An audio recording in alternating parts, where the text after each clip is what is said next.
touch with our two panelists who are currently held up in a meeting with the Cabinet Secretary, and we hope that they will be joining us. And just to inform you that this meeting is being recorded, so if you see that it's being recorded, please don't mind. And yeah, so my name is Winnie Ogejo. I work at the Institute of Economic Affairs under the Foresight and Futures program. The Foresight Institute of Economic Affairs is a public policy think tank that does research to inform policy debates and dialogues. So our conversation today is around the dilemma of reopening schools. With the Cabinet Secretary mentioned that schools should be reopening on 1st of September. And since then, we are aware that there has been a lot of anxiety around that. And we thought that it was important for us to have this conversation so that we understand what it means for us to have the schools reopened. So I've shared the agenda, and you can see from my agenda, we have three presenters. Mr. Nicholas Mayo, who is the chairperson, Kenya National Parents Association, Ms. Mudheu Kasanga, who is the chairperson, Kenya Private Schools Association, Mr. Kai Indimuli, chairperson, Kenya Secondary Schools Association. And also joining us will be Ms. Jane Mwangi, who is the CEO, International Schools. And yeah, so like I've mentioned, two of our panelists are currently held up in the meeting, and they should be joining us as we continue with this conversation. So just to start us off,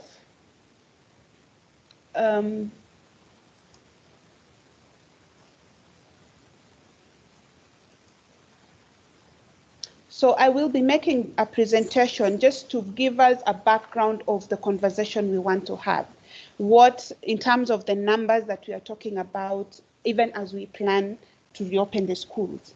So in terms of number of schools, this is a clear indication of the number of schools that we have.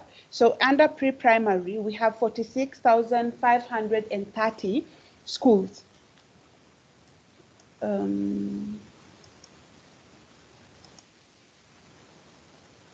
Yeah, so under pre-primary schools, we have 46,530 schools. Out of this, 28,383 are private schools, and 18,147 are public schools. For the primary level, we have 32,344 schools. Out of this, 23,286 are public schools, and 9,058 are private schools. And in the secondary level, we have a total of 10,643 schools, out of which 8,933 are public schools, and 1,530 are private schools. So in terms of the number of learners, in pre-primary, and for this we only considered from PP1 and PP2. We are aware that we have private schools that have KG1 and play groups, but for this, for the sake of this conversation, we only considered what is acceptable under the ministry guidelines, which is PP1 and PP2. So we in pre-primary we have 2.7 million learners. In primary, we have 10.1 million learners, and in secondary school, we have 3.3 million learners. So you can tell from this conversation that we are having that the majority of the learners who have been affected are in primary school, with a high number of 10.1 million learners. So just to bring us into perspective, this is the ideal. So under the ideal, we have in pre-primary, we have 46,530 schools, and the number of learners in those schools is 2.7 million. So if we were to work with the ideal, then we are supposed to have 58 students per school, and in that school as well, we will only have 3 classes containing 20 learners. right? And then under the primary, we have 32,344 schools. And in that, we have 10.1 million learners. So based on that, on average, we are supposed to only have 312 learners per school. And each school, if we work with that, per class, if you're having 20 learners, we will have 16 classrooms. Under secondary, we have 10,463 schools. If we are to look at that again, based on the number of learners we had, on average, we are supposed to have 315 learners per school, and the ideal number of classes would be 16 classrooms containing 20.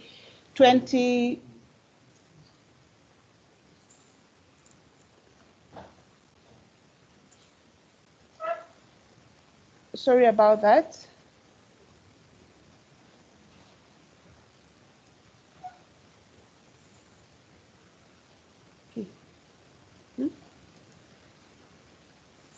Sorry about that. Yeah, so I was explaining this this diagram. So we are looking at a public school in Kisumu that has a number of 3,000 learners. So based on this, we have in a class as a number as high as 70 learners and as low as 54. So if we look at that, if we were to have an ideal situation where we have just 20 learners per class, we would then require that school to have 150 classrooms. But what is available in that school is actually 45 classrooms. So it is 45 classrooms accommodating as a number as high as 70 and a number as low as 54. Then if we consider the wash time, which is 20 seconds, which is recommended by World Health Organization, and we are still using the public school in Kisumu as our example, the school only has 5 taps. And and if we look at these 5 taps, it only allows 600 students per tap. So if the whole school was to have one wash, it would take them 3 hours, 20 minutes to actually ensure that all the students wash their hands. And if we were to increase that number by 25 so that we have 30 taps, then it would take the whole school 33 minutes to wash their hands. And if we were to ensure that they have 2 washes during the school period, then you can tell the amount of time that they will take. If they were to just choose the 5 taps that they currently have, they will use 6 hours, 40 minutes to ensure that the whole school school wash their hands. And if we were to increase again the number of taps by 25, then they would take 1 hour, 6 minutes and 20 seconds to wash their hands. So based on that, we are looking at the factors that determine risk to exposure. So we will be looking at this against the numbers that we have just presented. In terms of proximity to people, it means how crowded a space is. So you can imagine if we are working with the same school that has in a class a number as high as 70, the proximity between the students will be a challenge unless we are considering ensuring that we only have a number as low as 20 per class. And then in terms of the duration of exposure, we are looking at the period from the time the learner leaves the house to school, the period they spend in school, and then again they have to leave school back to the house. That's for day scholars. So putting into consideration that kind of thinking, you can see how much time, how much duration our children will be exposed. And then the degree of confinement, again, looking at a class that has a number as high as 70, and then we want to look at the size of that classroom. So they are confined even in class. And even as they go outside to play again, there is a degree of confinement that we have to analyze. So what are some of the considerations that we have to look at? If we are looking at the demand side, that's the parents and learners, we have issues from household level. So we have to understand, the government has to explain to us and give us an analysis on the rate of infection for school-going children. So we need an age-level infection rate analysis to allow us know that between the age of 4 to 19, which is the age for learners between pre-primary 1 and Form 4, what are the infection rates? So once we get to understand that the infection rates, then we are in a better position to say that our children have this the rate of infection for our children is this, and we can make an informed decision on whether to take the children back to school or not. And then in terms of transportation, we will be we have to put into consideration the mode of transport that our children use. And this is an urban problem because it is in urban areas where we see a lot of children using transport to school. And as we look at this, we have to put into consideration the urban areas that are already a hotspot. And here we're speaking about Nairobi and Mombasa. So we have to consider how effective and safe is the transport mode we are using to ensure that our children get to school. And then there is the precautionary measure of wearing masks. The government through the ministry has indicated that children will get 2 masks, they'll have 2 masks per child. But now how efficient is the 2 masks per child? And then there is a cost implication to the parent, because other than the normal uniforms we are used to buying, there is now the cost implication of buying the sanitizer kit and the mask just to ensure that our children are safe. And then if we look at the supply side, we look at school infrastructure, which has a huge role in ensuring safety for our children. So we have to look at issues of constant supply of water. That yes, we might have schools that have enough number of taps to serve their children, to serve the learners, but how is the supply of water? Is it a constant supply of water, or is there issues with shortage of water? And then we also have to look at the number of toilets and bathrooms within that school. An example with the school that we are using in Kisumu municipality, where with the 3,000 learners, they only have 32 bathrooms. This means that they have 32 toilets. So this means that approximately 80 students use 1 bathroom. So what does this have to, as far as hygiene and sanitation is concerned? And even with the number of taps within that school, you only notice that they have 5 taps. So even with these five taps, what is the supply of water situation in that school? And then we have the issue of social distancing. And this one speaks to having enough classrooms and having enough space to ensure that we can actually have the social distancing of 1 meter that has been advised by World Health Organization and even the ministry. So what does this mean for us? It means that, like I have given you that example, that if the school in Kisumu has 45 classrooms, and the ideal, if they're to have 20 learners per class, is 150, it means they need an extra 105 classrooms to ensure that children go back to school and we ensure the social distancing and the spacing that is required. And then there is the issue of testing for teachers. And under testing of teachers, we have the age group and their mortality rate. So for the 20 to 49-year-old teachers, their mortality rate is 0.01, meaning 1 out of every 1,000 teachers is at risk. And for the 50 to 64-year-olds, we have 0.01, which is 1 in every 100 teachers is at risk. And then for the 65-year-olds and above, we have 0.06, which means 6 out of every 100 is at risk. What does this mean? This means that the government has to conduct regular testing to ensure that teachers actually know their status as far as the COVID-19 virus is concerned. And they also have to be aware of the early warning signs. And even as they're aware of the early warning signs, the government also has to put into account early warning systems that will allow them address issues around teachers getting infections, and also alert teachers on the response mechanisms that the government has put. So what response mechanisms do they have as far as teachers are concerned? And even as we think about the teachers, remember there is a support staff that we also have to put into consideration, who also interact with our children. So those are some of the things that we have to consider even as we consider reopening of schools.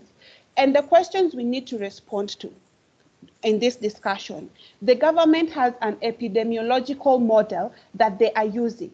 So that model should clearly tell us the transmission rates among our children, so that we understand between ages 4 to 19, what are the transmission rates for them, so that we know we make a very informed decision as far as having these children in that age group going back to school.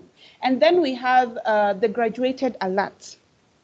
The graduated alerts just inform us on the safety levels within the school.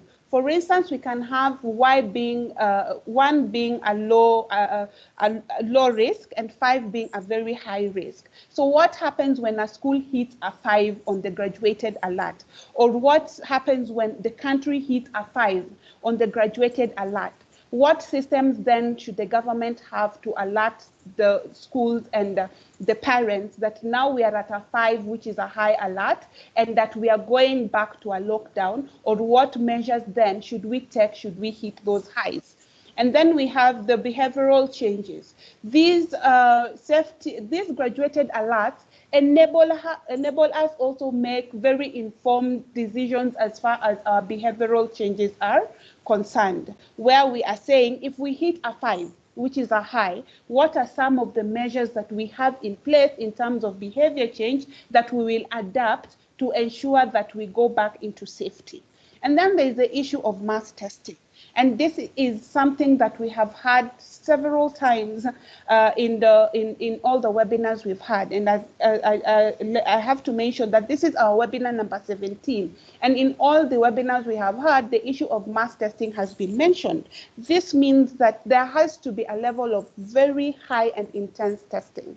This and you've noticed even from the number of infections that we have been getting, there is a clear indication of the higher the numbers we test, the higher the increase in the number of infections. So this indicates that there's a relation between the number of people we test and the number of people who test positive. So the government must ensure that we continue with mass testing. And even as I conclude, I wanted to indicate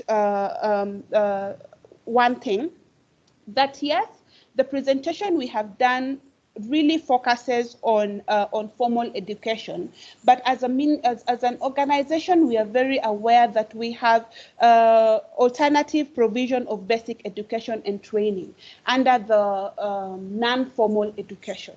So we are aware of that, and we are aware that under that we have roughly 2.6 learners as at 2017. That was the number we had. So possibly this number might have gone down or might have increased, and Mr. Indimuli will be speaking to us about these numbers. So we are aware and we appreciate the fact that we have the alternative provision of basic education, and we are also aware that the government, having acknowledged their existence, gave issues and guidelines that guided their registration and formalizing the fact that they are in existence. So we are not saying they are not in existence. We might have focused in the presentation on formal, but we just want to let you know that yes, we acknowledge the fact that we also have that alternative provision.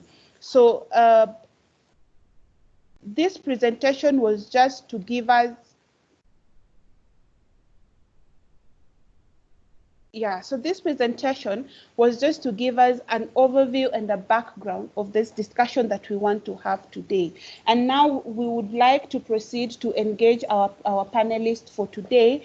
And Ms. Muveu Kasanga is ready for us. Ms. Muveu Kasanga is the chairperson for the Kenya Private School Association. And as Ms. Muveu Kasanga comes in to do her presentation, we request that we only allow Ms. Muveu's camera to be on. So all of us will have our cameras off and allow Ms. Mudeu to make her presentation. And also please note that we have on a platform as a chat box on your screen that you can use to ask your questions and to give your comments as the presentations go on, so that we don't forget the questions we have. And then the presenters will also have a chance to have a look at those the comments and questions you have, and they will be glad to respond. So Ms. Mudeu Kasanga, you have 15 minutes, kindly. Thank you so much.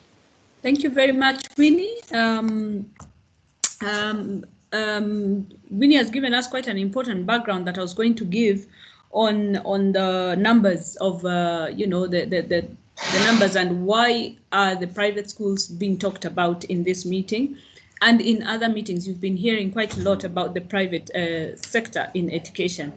The numbers are big, and the total number of students in basic education alone is about 2.4 million Kenyan children being educated. Here, we've not counted any foreigners in the sector, and as you've seen the numbers, we do the bulk of early childhood education, and then 2.4 million basic education in primary, and then another 1 point what. Winnie has just given that. There's about 500,000 kids in secondary schools. The private sector is divided into two. We have the Kenyan curriculum, private providers, and we have the international curriculum. And today we have the honor of having Jane Mwangi here, who is the CEO of the International Schools Association. We've had quite a few good things happening during this pandemic. This is the first time I'm participating in the webinars, and of note is that we have literally looked at and seen how, if we had implemented as a country what the digital learning program looks like, we would not be having some of the issues I'm going to discuss later on as we reopen education. We've seen the successes. They have been heavily leaning towards the international section, though we have now seen a bit of uptick in the online learning and keeping learners engaged. That said, we have now also seen other problems emerge because of the pandemic, and these will be some of the issues that we in the private sector have to recover from and try and put in place and make sure that we are ready for the reopening. As recently as yesterday and the day before, another discussion that has been going on in education quite quietly, but unfortunately it only comes up during the national exam season, is the issue of pregnancies during this pandemic and how shockingly high they are. Now, here is the thing. These things had been predicted, and we have all of us in education, in health, everybody who has been working with the management of the pandemic has been looking at the experience of West Africa to see and to try and predict what are the issues we need to deal with. West Africa has had to deal with the Ebola pandemic, and they were shut for a very long time, up to 15 months, and they shut down their economies. The countries literally shut down, the three countries. So for us here in Africa, we have the example and somewhere to look at without looking at the West, because our economic status is not the same. We're able to look at West Africa and try and craft what we can do as we reopen the education sector. So one of the issues of pregnancies and all the issues that come with being confined have been predicted, and Kenyans are shocked. The numbers are appalling. Parts of Western Kenya, Nairobi County, parts of Eastern are particularly horrendous, and the coast are particularly horrendous. In the coast, matters are exacerbated by the collapse of the economy before the pandemic, when the SGR port moved to the inland. A lot of jobs were decimated in the area. A lot of incomes were decimated. So we are seeing something bigger in the coast that perhaps we were less prepared for as education, but also as a country. As we reopen the education sector, we in the private sector have gone through everything and have looked at all scenarios and have worked out, using some of the data that Winnie has just presented to us, how we can safely reopen, how we can reassure parents that our schools are going to be safe. The government itself is also doing quite a lot. Ever since the last presidential address, where clear guidelines were given as to and timelines, things have been happening even before then. And you're well aware there's a committee in the Ministry of Education for the reopening of schools, and the COVID committee there, and they have got their recommendations that are going to come. But in the meantime, for us in the private sector, we do have our own think tank, and we've sat through this and we've come up with what is the safest way to reopen our schools. We are going to be battered by several things that perhaps the government is not going to be battered by. Number one, our teachers have gone unpaid, some from March, some, not all. In the early childhood space, a lot of teachers were not paid for March. A lot of schools, we are expecting a lot of schools to close down. We have been asking for an intervention, because otherwise it will make the public schools even most likely not to open if there is a large-scale collapse of the private sector. The numbers are clear. You've seen them from Winnie. They speak for themselves. Even when we do reopen, we will have to finance these teachers somehow, because they have not had any money at all. And this is the biggest issue so far we are trying to deal with. But once we reopen, we have set up a whole booklet for what we're calling the operational manual for schools, and how to ensure that they have everything in place before schools reopen.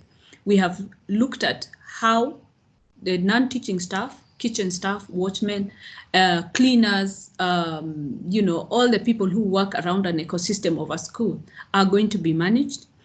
We have worked out about how they're going to be temperature checked, because the testing, as Winnie has mentioned, is still an ongoing national discussion. But for now, COVID, the first symptoms are usually a temperature check, and we've put in place recommendations on how these temperature checks shall be taken. We've got recommendations for students and how we shall manage boarding schools and how we shall manage day schools. For day schools, most private schools do own a transport system.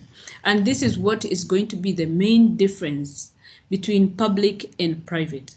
You'll find that many schools with either hire exclusive public transport to transport their kids from various directions, and this is the most common way of transporting children in the low-income spaces where private schools exist, where they will have, say, a matatu or a number of matatus that specifically don't carry any other passengers, moving children from various corners of a geographical area.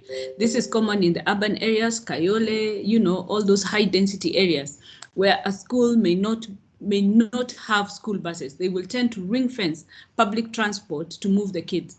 Now, for us, this is a blessing, because then the school can be in charge of sanitizing the vehicle in advance, and we've put all the protocols for that in place for the journey to school and from school. And thus they can insist with the transport provider on certain things that the drivers of those public transport vehicles that the schools use to adhere to: sanitizers, minimal talking, to prevent the transmission of the virus, and minimal contact with the students themselves. With schools that own school buses, which is also quite a high number, the school bus industry is the second largest after the matatu industry, and this is going to be again, the impact of corona will be seen in the next 2 years. Again, this is for us pretty straightforward. Sanitization, our buses don't do any other they don't do any other work other than transport children, so they can be sanitized as frequently as possible. They don't tend to have other people other than the people allocated to those buses, usually a bus driver and what we call a bus helper to help the young kids on board and off board the buses. We expect that for some of these schools, use of sanitizer will be, in fact, for all schools, we are expecting sanitizer at entry points for all the children, that the enforcing of masks and that physical contact with the children can be minimized unless totally unavoidable, like helping up small children, which is what everybody will have to face, whether you're moving by public transport or not. On entry points for workers, temperature checks, like I've said before. At the school level, the ministry and ourselves, we are recommending about for every 50 students a thermometer. That will make the efficiency of testing, checking temperatures as efficient as possible each morning. For dormitories, we have sanitization protocols, daily sanitization for both the staff and the infrastructure. The housekeeping staff will be regularly monitored as well to make sure that they are constantly checked to ensure that they don't come in with a temperature. We have also got protocols for school facilities such as swimming pools and common spaces like that.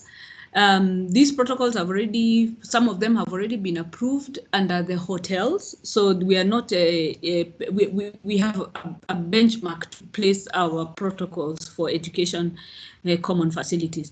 For dining halls, we've also got protocols for that, especially for the staff who have to work there.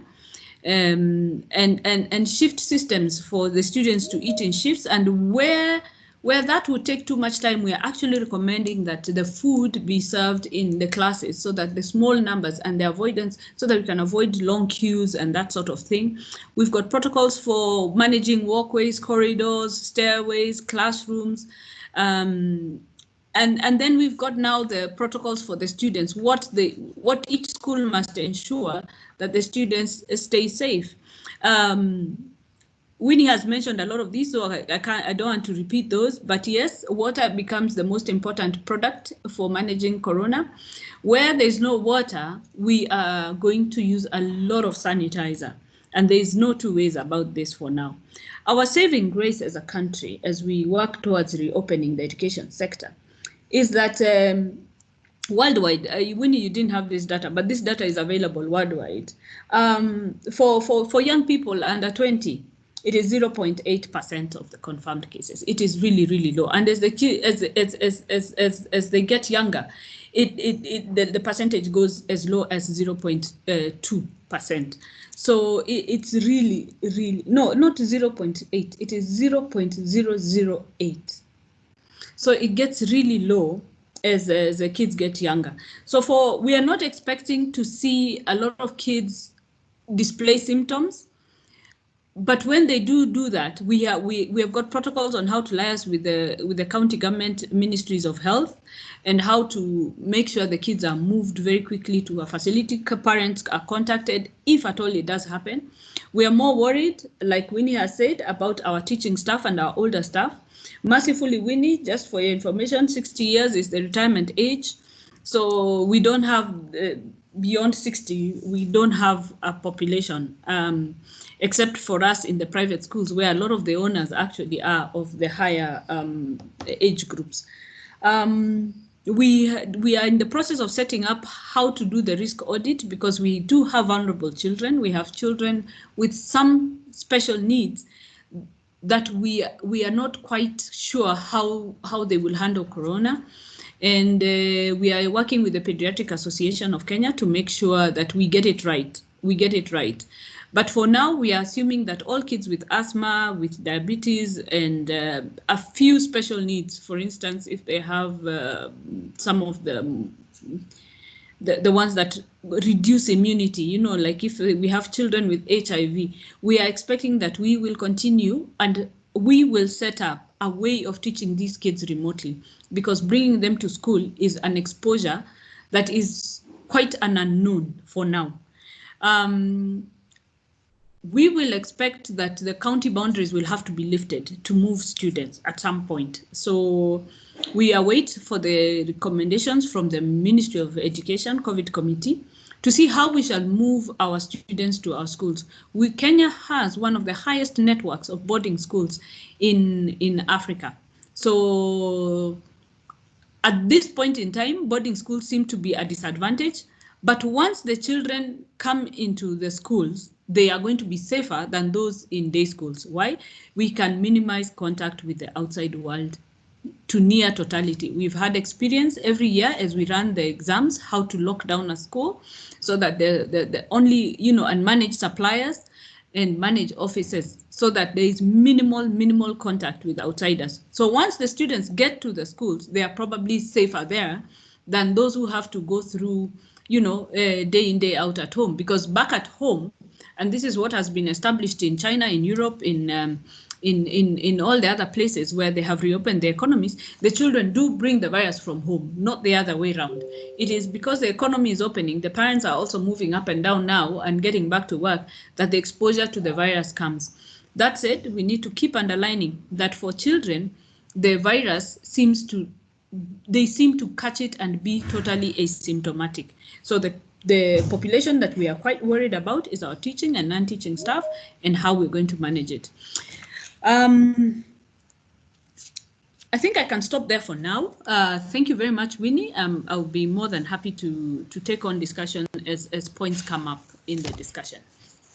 All right, thank you so much, Ms. Mveu, for giving us a perspective on behalf of the Private Schools Association.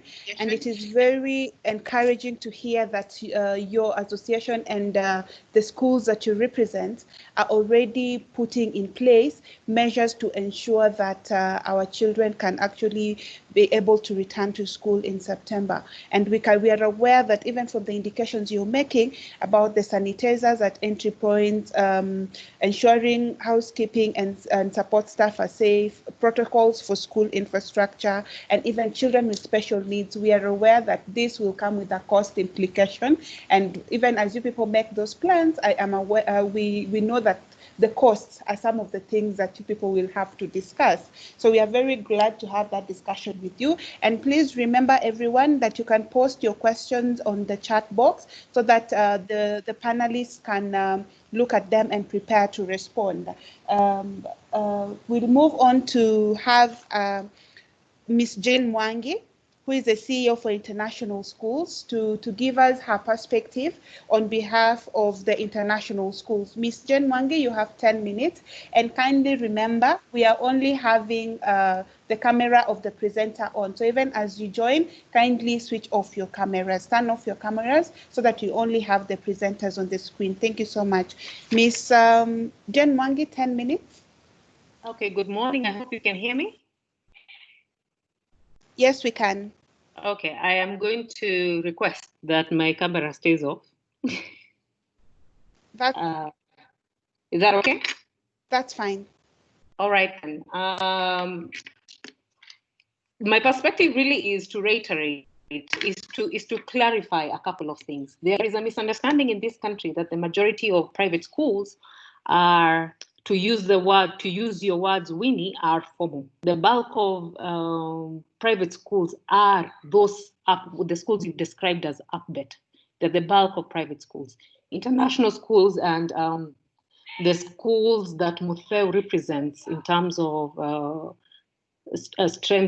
financial strength and say size are the minority.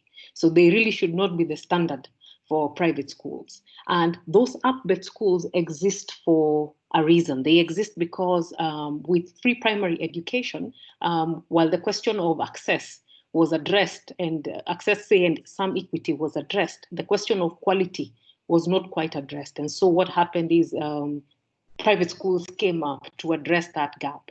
And so let me pick an example. Olympic Primary School has 5,000 students on that campus alone. They cannot admit anymore. And yet the children in Kibera, the numbers keep growing. So the answer for that has been those private schools that have come up there. And so we may try to think of them as unnecessary, but they fill a gap that we have no capacity as a country at the moment to fill. So they are necessary. They do need support to survive. So whatever interventions the government comes up with for schools and for saving public schools, considerations must be given particularly for informal schools, because they serve a purpose, they exist for a reason. And now for international schools, really, what has happened for us has been a jump into the next century, and very quickly. So schools were closed on, I think, a Saturday, and by Monday, quite a number of schools within the Kenya Association of International Schools had transitioned to remote teaching or online learning, and they used that period to get ready. Our school term was not suspended. Our academic calendar was also not suspended. So as for, say, the IGCSE schools, they went on with their term 3 and will still open for term 1 in September, whether that is a physical reopening or an online remote teaching reopening. We are also really trying to get ready for a COVID-19 reality and future. We have come up with the same protocols. Some of them are more nuanced for us because we do have foreign students who will come back into the country. We also have expert teachers who will come back into the country. So we are also preparing for that with all Ministry of Health guidelines in place. We are also offering, during this holiday, we are offering, what can we call it? Free lessons, free peer-to-peer lessons for teachers who would like to know, to learn how to do remote teaching. There's a particular school that has come up with that, Nairobi International School, I believe, and they are willing to do peer-to-peer training so that we can do our part for society. The truth of the matter, Winnie, is that COVID is not going anywhere. We can hem and haw about the merits and demerits of online learning, but this is COVID time. The reality we've got to live with is that learning will have to continue if we have any hope of surviving this disease and the world, and what the world will look like after that.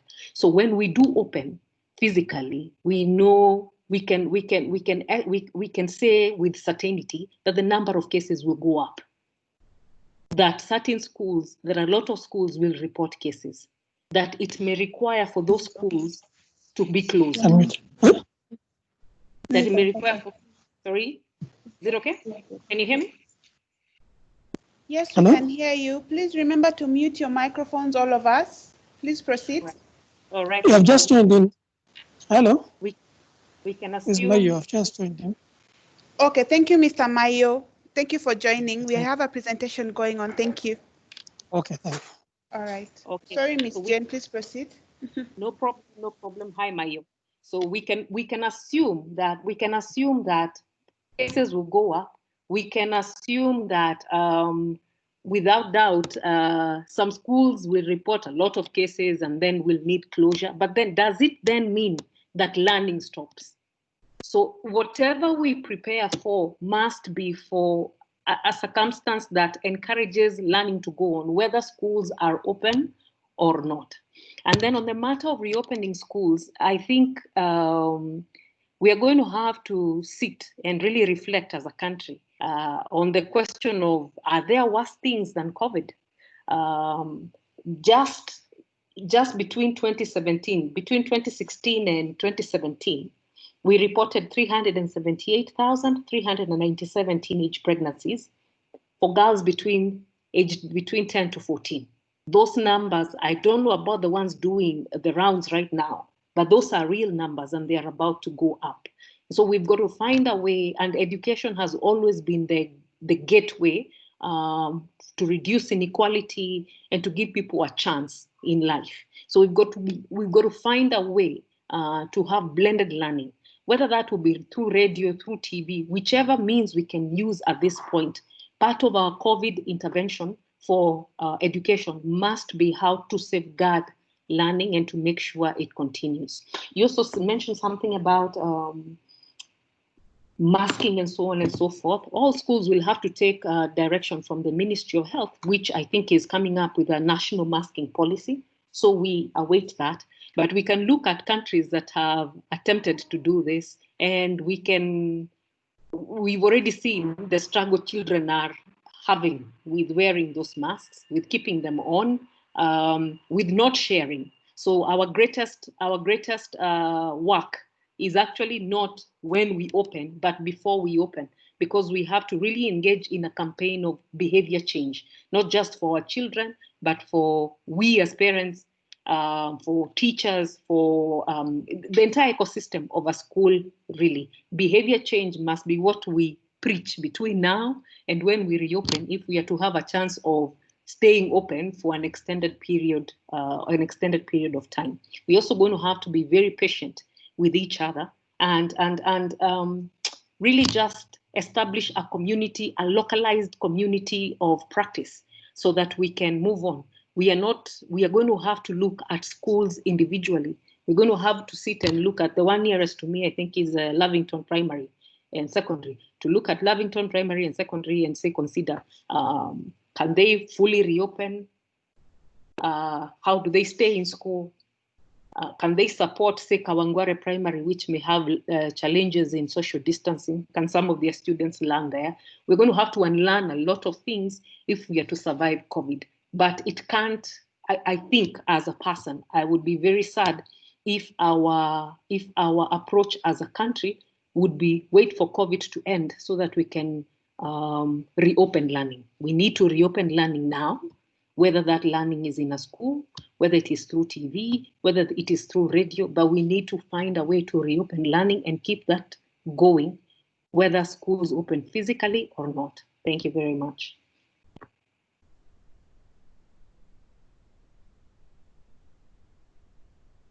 Thank you so much, Ms. Jane, for giving us insights from the international schools perspective. And even as you gave insights for the international schools perspective, you have reminded us that the AFBED institutions are here with us and they are real. And even as we try to come up with the solutions and a system of how to go back to school, how our children will go back to school, we have to put into consideration these AFBEDs, and also the fact that you're encouraging that we start looking at number of students per school, and if some children can go to a certain school that has low numbers, and that's why we thought this conversation is important, because we know different people have different ideas that the government can think about even as they are making arrangements for us to reopen schools. So we are very glad to have those insights. So I'm very glad to say that Mr. Mayo and Mr. Kahi Indumuli are here with us. So we'll just proceed to hear Mr. Nicholas Mayo making his thoughts known. He is the chairperson for the Kenya National Parents Association. So Mr. Mayo, welcome, and you have 15 minutes to give us your perspectives.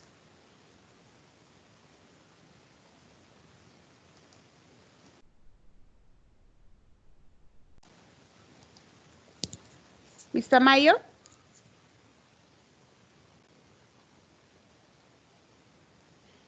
Okay. Do you hear me? Yes, now we can hear you. Thank you. Can you? Okay, fine. Thank you, Madam Winnie, for the chance you've given us as Parent Association to give our input on the dilemma we have of reopening schools. So I'll start by introducing myself. I'm the National Chair Parent Association. We have 4 categories of association. We have the national team, we have the county teams of all the 47 counties, we have the sub-county team, and we also have the school parents association. In each school, over 15,000 schools we have in Kenya, we have a parents association. So those are members. So I'll start by highlights of the current situation. Approximately 17 million learners across all levels of education are at home.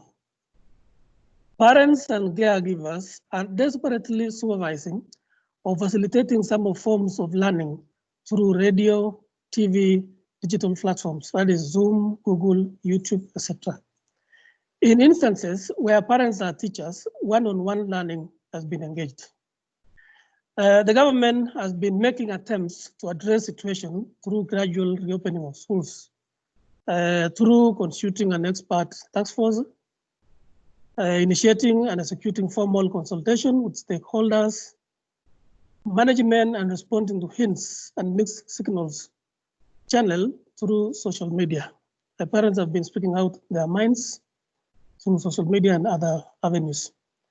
Our proposal, Madam, as NPA, is that the National Parents Association, representing parents in public schools in the country, has a major stake in the welfare of learners. Below is a summary of some of the recommendations and views systematically collected from parents across the country. One is on health and nutrition. And we are saying this: schools should not be reopened and this until Kenya is free from COVID-19. Two, the government should provide adequate masks, that is 5, we are proposing 5 per child per week, and sanitizers to each student. The government should also ensure that all students and workers are screened at the entrance point. The schools should ensure all suppliers and staff have a health form confirming that they are free from COVID-19. Number 4 is that the school should ensure that all the tuition facilities and offices are fumigated on a daily basis. Number 5 is that the school should ban movement in and out of schools by ensuring that all staff reside within the school compound. Number 6 is the school should ensure that there are no unauthorized persons within the school. This is, of course, for the safety of our children. Number 8 is the school must ensure provision of adequate water at all times. Number 9, the school's management should provide enhanced medical facilities and properly train medical personnel.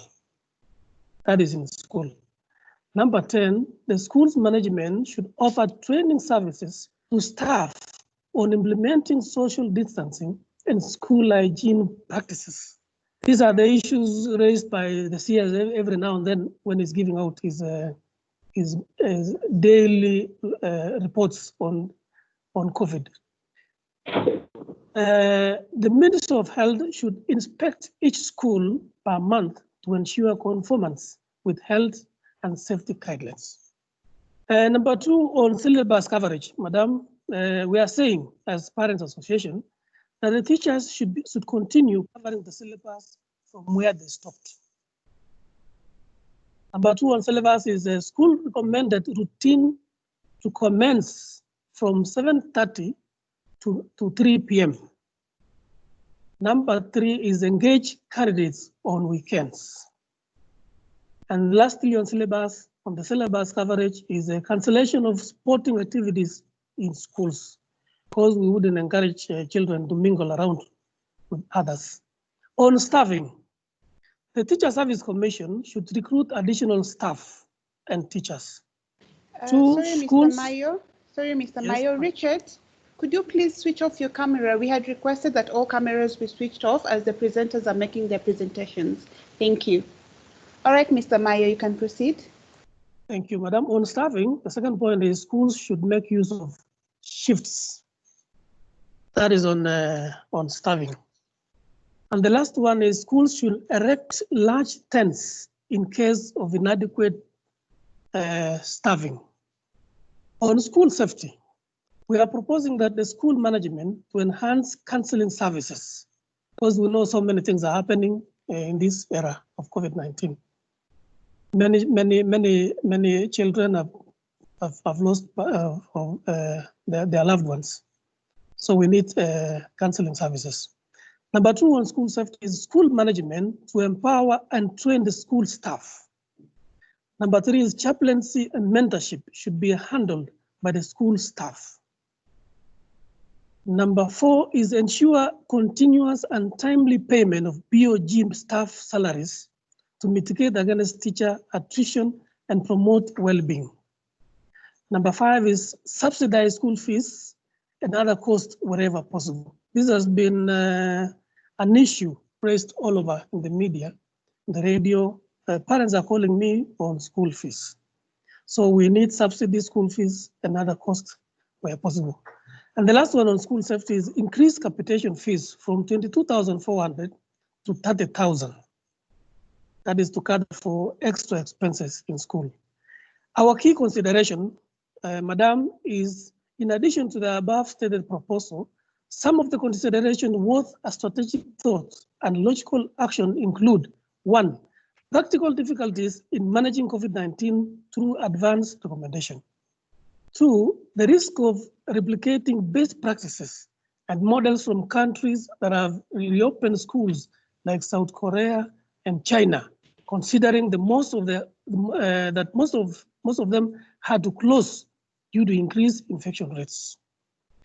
Huge disparities characterized by unequal access to current forms of education delivery. This is manifested in: 1, parents and caregivers are not caring. 2, parents from poor backgrounds do not have sufficient learning resources. And 3, lack of policies regulating online learning.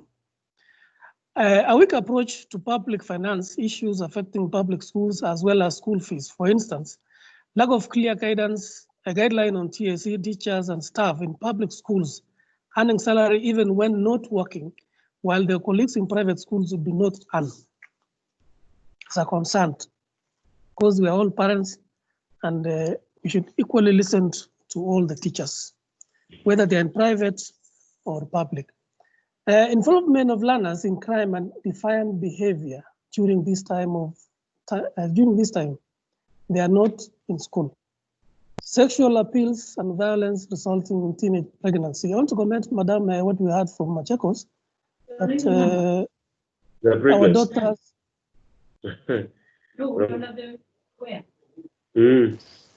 Please, let's mute. Richard, please mute your microphone and please mute your microphone, please. Thank you. Sorry, Mr. Mike. Okay, thank you, Madam. Sexual appeals and violence resulting in teenage pregnancy. These are big concern for parents because we care for our children. And no parent would want her child to get pregnant at that tender age. So it's really a concern. And we are calling upon ourselves as parents to really take care of our children when they are at home. But we need mitigation on this because that figure, 4,000, is really big. And we are saying now that all the hospitals, the reports we get is there are fewer people going to the hospitals. How did these people collect their data? Did our girls present themselves in hospitals and say that just test us? Because we believe as parents that when a girl gets pregnant, she will hide herself. So we want to know more about how these people got the data. And the last one, Madam, is absence of sufficient assistive devices for online learning for learners with special needs. Policy in public finance should comprehensively address such. And the last one is the effect on examination cycle and schooling calendar. Thank you, Madam. Those are our presentation as the National Parents Association. Thank you so much, Mr. Mayo. You've given us several recommendations that we can think about even as we plan to have our children back in school. So I won't go much into those recommendations. We'll have a discussion at the plenary. I'd just go straight to invite the chairperson for Kenya Secondary School Heads Association, Mr. Kahi Ndumuli, to also give us a perspective from his association side. And yeah, Mr. Ndumuli, you also have 15 minutes. Thank you.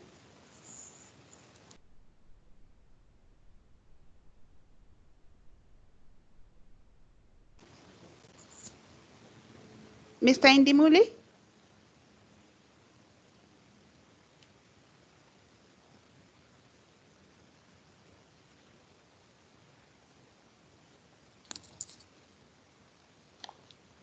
Mr. Indimuli?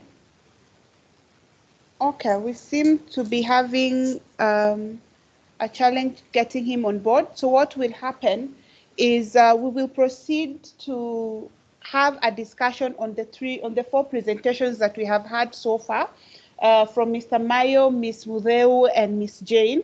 So for this session, I'd like to invite Mr. Kwame Owino, who is the CEO, Institute of Economic Affairs, to take us through. Kwame?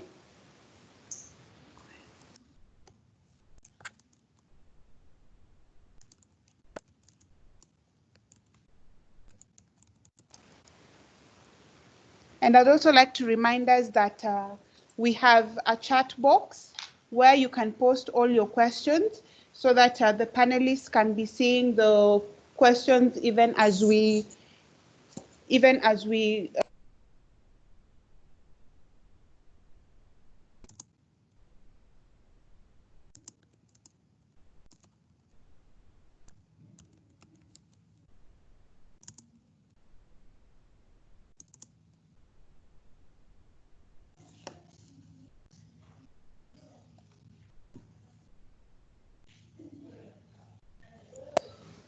so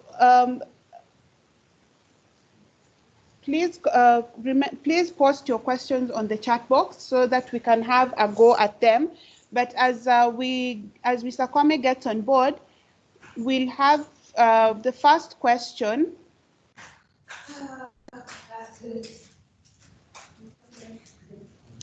Yeah, so Ms. Ruth had asked about how we plan to attend to the psychological impact of COVID on children, seeing that children have gone through some traumatic experiences. We have gender-based violence, we have issues around floods, we have isolation, we have issues of early pregnancy and sexual abuse, and we were just talking about Machakos, and we've seen the issues that have come up as far as pregnancy issues are concerned in Machakos County. And so she's asking if the private schools have the human resource to address these issues adequately.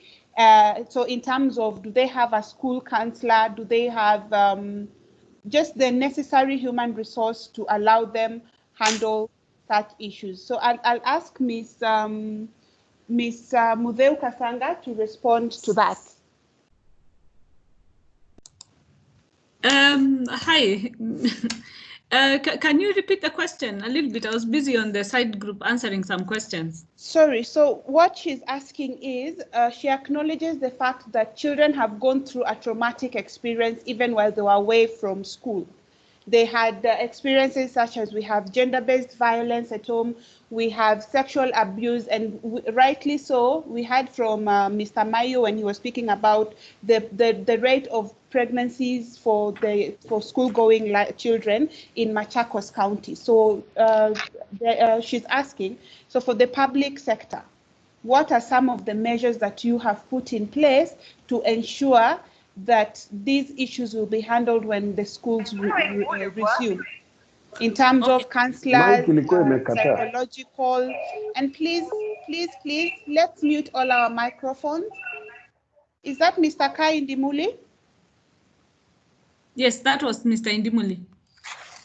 Mr. Indimuli, are you back? Okay, Ms. Mudeu, you can proceed even as we try to sort the technicalities Mr. Indimuli is having. So please respond to that. Now, like I said before, according to the experience of Ebola, we have been caught unprepared for the huge numbers that this particular closure is presenting to us. KPSA had actually analyzed and has been working out on the training that some teachers will need to handle some of the trauma that we will get. We're already seeing a small number of cases. There are not too many, but a small number of cases where a family has been directly impacted by corona, where people in that family have died from the virus. So we are already now getting prepared and talking with the counseling association, like that, to just see what extra training our teachers can get before we open, to prepare especially the guidance and counseling teachers, and in primary schools, the class teachers and such, to deal with the children who come in traumatized. We are less prepared, and this is, I think, a national thing. We don't need to hide and pretend that we are. We are less prepared for receiving children who have been domestically abused at home, or suffering from rape, or are pregnant. We are less prepared for that. We are not even prepared yet for how we will, I know, and the government side might have, but for us, we need now to put our heads down and start working out how we're going to reach out to the kids who will be dropping out of school because of various things. We're already seeing boys drop, sort of getting lost. Let me call it getting lost. We're seeing cases of boys being involved in robberies, boys, going into drugs. This prolonged period is losing us boys. This prolonged period is losing us irrevocably a huge number of girls. It looks disproportionate to the number of boys versus the girls whose lives will be totally changed because of the pregnancies. As far as reproductive health is concerned in schools, our hands are a bit tied here. Every time we ask for a curriculum to help us teach reproductive health a little bit better in schools, there's a lot of pushback from society, from parents, from everybody, who feel that this is not really the thing to tackle the way the schools want tackled. This is a national discussion that this country needs to have and figure out where it draws the line between what the data is saying versus what our morality is saying. Because a lot of us come at this issue of childhood, of teenage pregnancies from a very moral point. Yet the data is showing that the children are unsafe in their homes.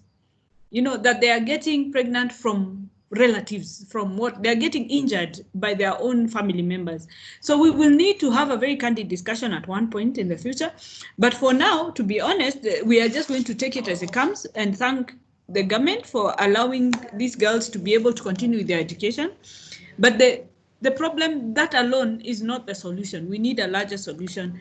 For instance, in Sierra Leone, they worked out that during the pandemic, if they created safe spaces for girls who identified themselves as vulnerable, they were removed and put in schools that were deemed as safe spaces where they could stay throughout the pandemic, and that saved them. They were able to keep a big number of girls safe from the problems of pregnancies and child abuse at home. We have not done that. We instead used our schools as isolation centers, as quarantine centers. So we could have done something. Admittedly, we didn't. This is something that skipped us. So we need to admit that here we have failed, and know that in localized closures, because like Jane has said, once we get back, you will find localized numbers that go up. Then institutions in a certain area will have to be shut down. We are reading this. We saw this happening in South Korea. We are seeing it happening in Beijing, where there's a flare-up and then a certain region is closed. Not the whole country, a certain region. So when these localized closures happen, we need to be very clear how we're going to handle the children we identify as vulnerable. We teachers know who are the vulnerable kids. They talk to us. We know them. We know them. So once we get back, we need to very quickly just put that in place so that we are able to save our children as we weather the ongoing effects of the pandemic. This thing is here to stay. Okay. We need to accept that so that we can now come up with valuable, lasting solutions. Thank you. Okay, thank you so much, Mudel, for that very thoughtful response. So we will interject the plenary session for another 15 minutes because we now have Mr. Indimuli. So Mr. Indimuli, you have 15 minutes to make your presentation. Thank you.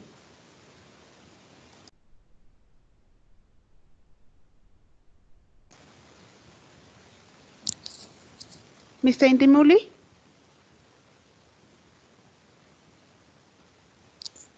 Okay, we seem to have lost him. So I'll just hand this over to Kwame, so Kwame can take us to the plenary. Thank you.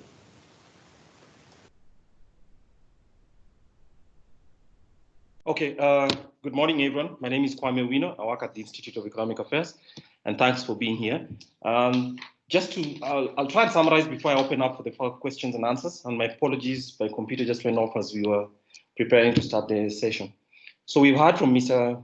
Mayo, Ms. Mudeu Kasanga, and we've heard from Jane Mwangi. And you have a couple of questions coming here, but I think there's one thing that I should clarify, or rather two things. Before I open this discussion, I'd like to clarify two things. One, for those who do not live in Kenya, there's a list that circulated yesterday suggesting that school-going girls or school-age girls, a number of school-age girls in specific geographical areas of Kenya have become pregnant because of the closures, the school closures that have been. Now, while that is possible, I'm also a student of statistics and I studied it and it's clearly fake. So it worries me when we have conversations based on numbers that are fake. We tried to ask for the source of those numbers and we could not find them. So I agree, as Mr. Mayu mentioned, that when we bring conversations here, I think we should have conversations based on numbers that are verifiable, but more importantly, we should not elevate fake numbers, whatever the cost of those who published it. Hello, my mic now appears to be on. Mr. Mike, I think we'll have to come back to you later. Mr. Ndimuli, we'll come back to you later. Okay, Mr. Ndimuli, we'll get back to you later. My mic appears to be on now.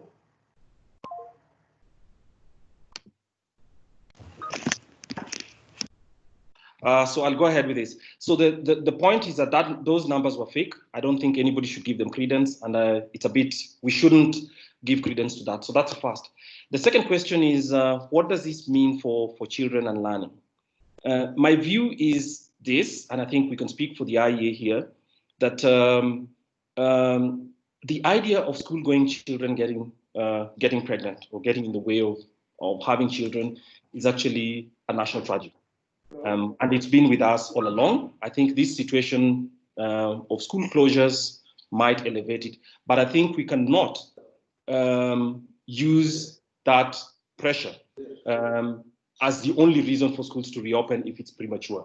So keeping students or keeping children protected from predators, because anybody who's having somebody who in the background being switched on and off, so I don't know who is doing. So anybody who's having sexual relations with a child is obviously a predator, and that is basically based on Kenya's laws actually directly rape. So I think we shouldn't use those sad cases as the only reason. We must reason dispassionately about whether it is right to open schools or not, whether private schools or public schools should be opened in a way that allows for the risks to be controlled, but more importantly for the right for the health of children to be protected. So yes, the questions about pregnancies and all that are true. They are saddening, but they are not, and I will insist on this. We cannot place them at the forefront of the reason for reopening schools. There's a responsibility on all communities. There's a responsibility on parents to make sure that this doesn't happen. And whenever they happen, I think they should be brought to the attention of the police, as should happen. But that's it. Winnie, at the beginning of this, talked about 3 factors that make the discussion about schools opening important. One of those is exposure, which definitely exists in schools, the proximity of classes and class sizes, and the intensity of all those 3 factors exist in schools, and they make this conversation extremely important for that reason. Mudeu talked to us about the risks of opening. She mentioned that there's an operational manual that private schools have established among themselves. And she also recognized the question of transport and transportation of kids back to school, one way and away from schools for day schools, or non-residential schools as we call them in Kenya. And then the other is, of course, the most important thing, I think, is safeguarding learning. We must make sure that learning goes on. As Jane mentioned, we need to ensure that learning goes on, whether it's going on in schools or whether it's going on with school closures. I think some reason to establish that infrastructure does exist. And then obviously, Mr. Mayo talked about the interest of parents and gave us a list, including the requirement for government to think about funding or making sure that all children have masks that enable them to come to school. While, of course, Jane mentioned as well that there's a complication about whether kids are actually able to keep that mask on throughout the school throughout the school day and when they leave classes. So there are these things that make clear that this is not going to be an easy decision, and I think it cannot be made as a decision entirely to ensure that schools go on or business enterprises are reopened. I think these risks are real, and I'm not too sure that the infrastructure for public health in Kenya is such that even if a small number of kids, yes, it was mentioned to us that the risk for children is much, much lower. Winnie mentioned that, and I think Mudeu emphasized it as well. But remember, we have 17 million kids going to class. So even if you have just 1 in 1,000 going at risk of not just exposure, but actually mortality, that's a really huge number of kids. 170,000 kids, for some reason, dying would be an extreme tragedy. So we cannot trivialize this for the purposes of ensuring that businesses are open, the schools are open. I think the life of kids, if that was to happen, would give us very serious social pressures in Kenya. Now, I'll open up with questions, and I think some of these have been answered in the chat box. But Patricia Ichesa asked, and this is a question specifically to Mudeu, I like what you're saying about special needs children and being taught remotely. So she asks, how is the association supporting its members to establish a hybrid context in which they're able to they'll be comfortable, both on site and with remote classes with the teaching staff that you have. She also adds, Patricia adds as well, this is a question to Mudeu, besides also supporting the teachers financially, what plans are in place to support them to grow skills in e-pedagogy, which is basically teaching through digital means? Then there's a question from Ruth Wangi, and she says, how do you plan to attend to the psychological impact of COVID on children, seeing that children have gone through some traumatic experiences over this time when schools were closed?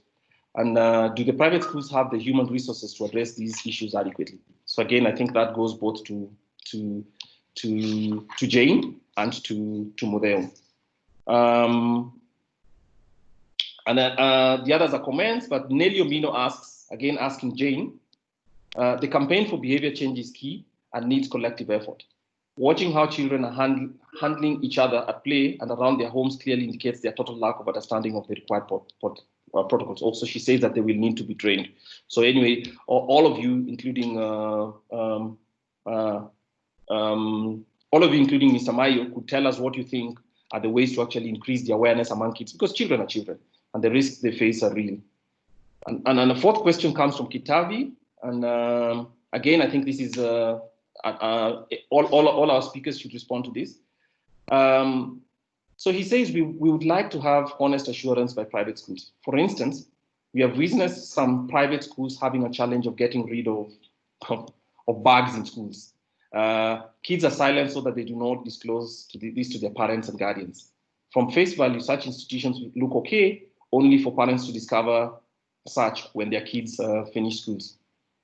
Now what will happen during this COVID-19 era? I think truthful interventions will protect our children and all of us. So basically, this is a question of quality assurance, and I think this is a responsibility of the Ministry of Education to ensure that schools are habitable for students. And Jeremiah Kiwoi asks whether these recommendations will be shared. Yes, the recommendations will be shared, and we will make sure they're available for circulation to all. So let's start, and this time with the questions, with the responses, and this time I'll start in the reverse. So I'll ask Mr. Mayo, please respond to 2 questions. Please don't take more than 3 minutes so that we can have the whole team respond to them. Can I ask with you, Mr. Mayo? Go ahead.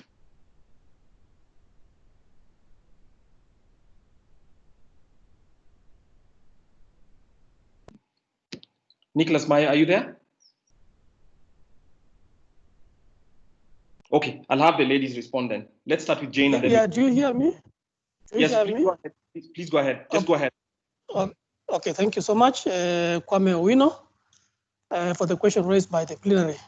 I want to say this, that as Parents Association, we've developed in consultation, in conjunction with KICD, a PE, that's Parents Empowerment and Engagement Manual, that we're intending to use it to train our parents on their obligations, on the challenges they have, especially when they are at home or in school. We've seen that parenting in this century is a bit difficult for our parents. Since children in the yesteryears belong to the community, nowadays children have been privatized and they belong to individual household. That is why we're having all these problems. So when we have this parental and empowerment manual, it will help our parents to find out that children actually belong to the community. When you meet a child who has done a wrong, just correct him or her immediately. Don't seek for the honor of the child. And number two is we also have to teach our parents and train them on community service learning.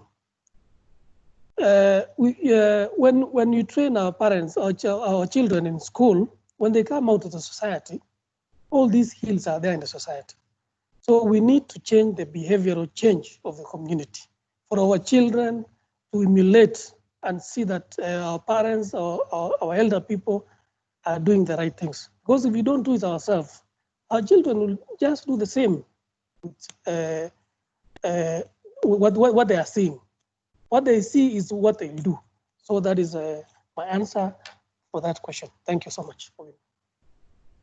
Okay, thank you very much. So we'll go now to Jane. Jane.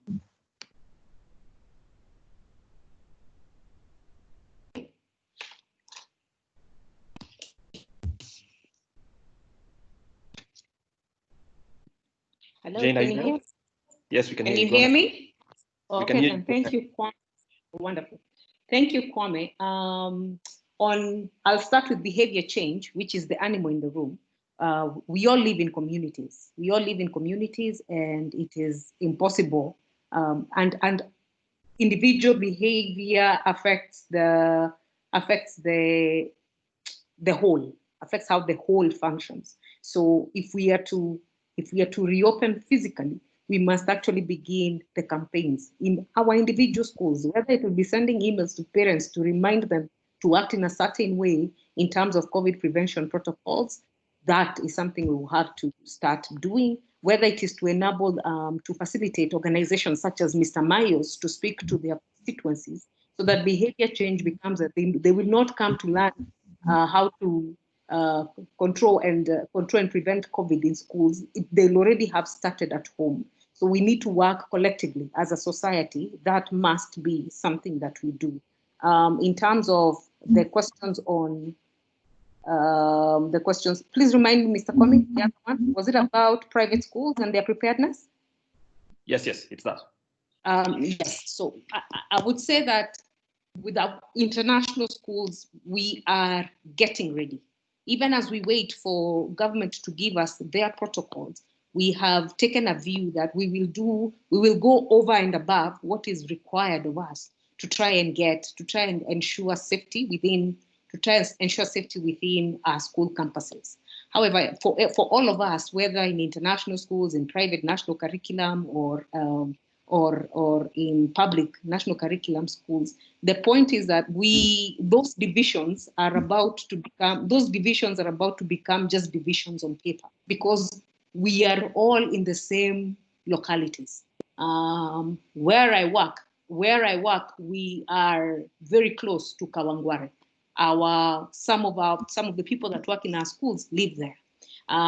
Their children do not. They do not bring their children. Not all the people who work in our schools bring their children to our schools. They go elsewhere, and so this is a community that is interacting. So whatever practice we take on, we must have a whole of society approach. There is no division here anymore, which is where I think as educators, we are all now talking. Whatever community of practice we establish, it must be a community of practice that is adhered to by everybody within a locality.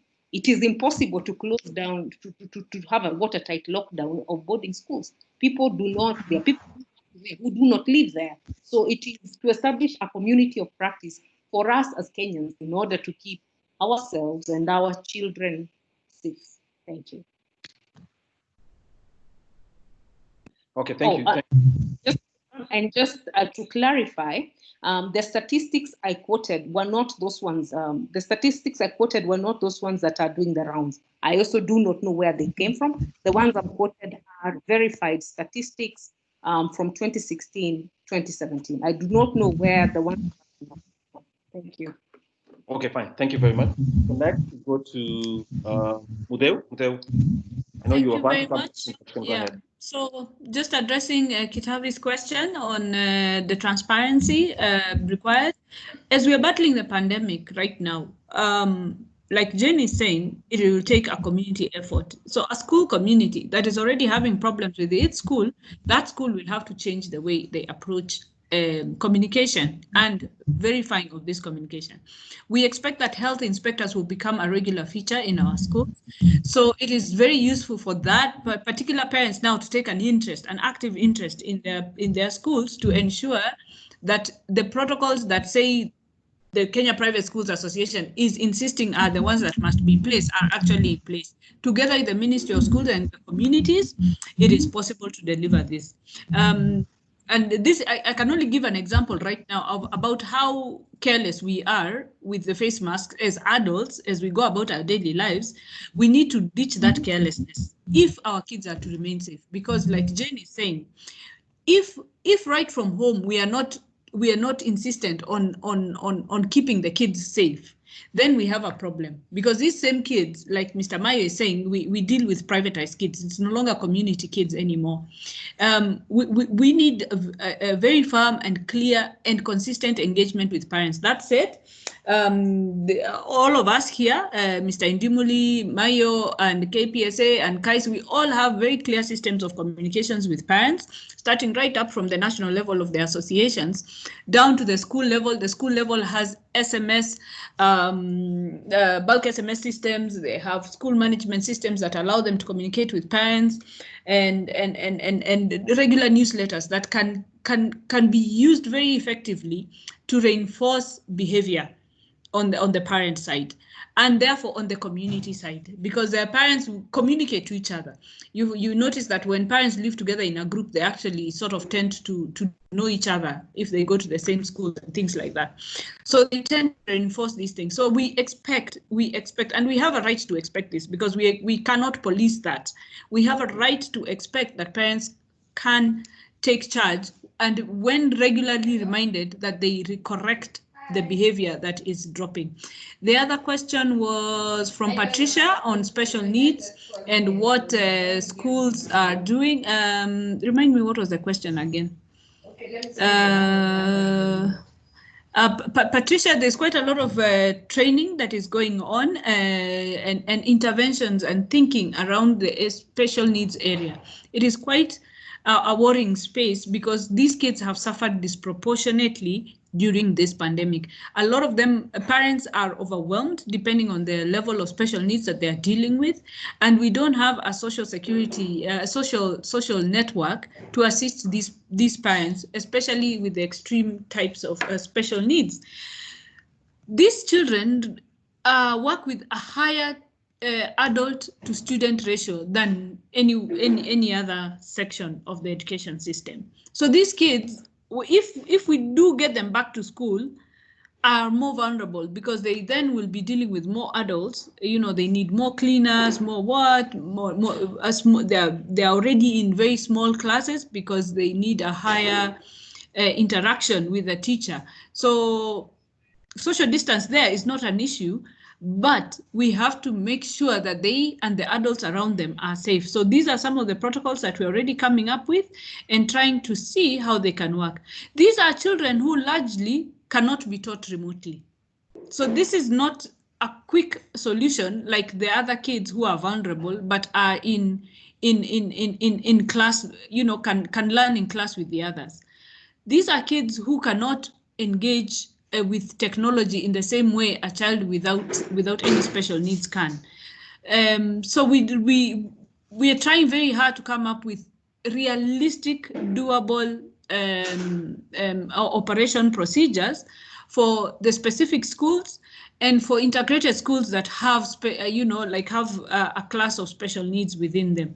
I'm sure Mr. Mayo can comment on that a little bit, but I have to agree this is a pretty specialist area, and it is calling upon the people who work in and who specialize in SNE to come up with some of these interventions. They are pretty specialized. They are pretty specialized. Thank you very much.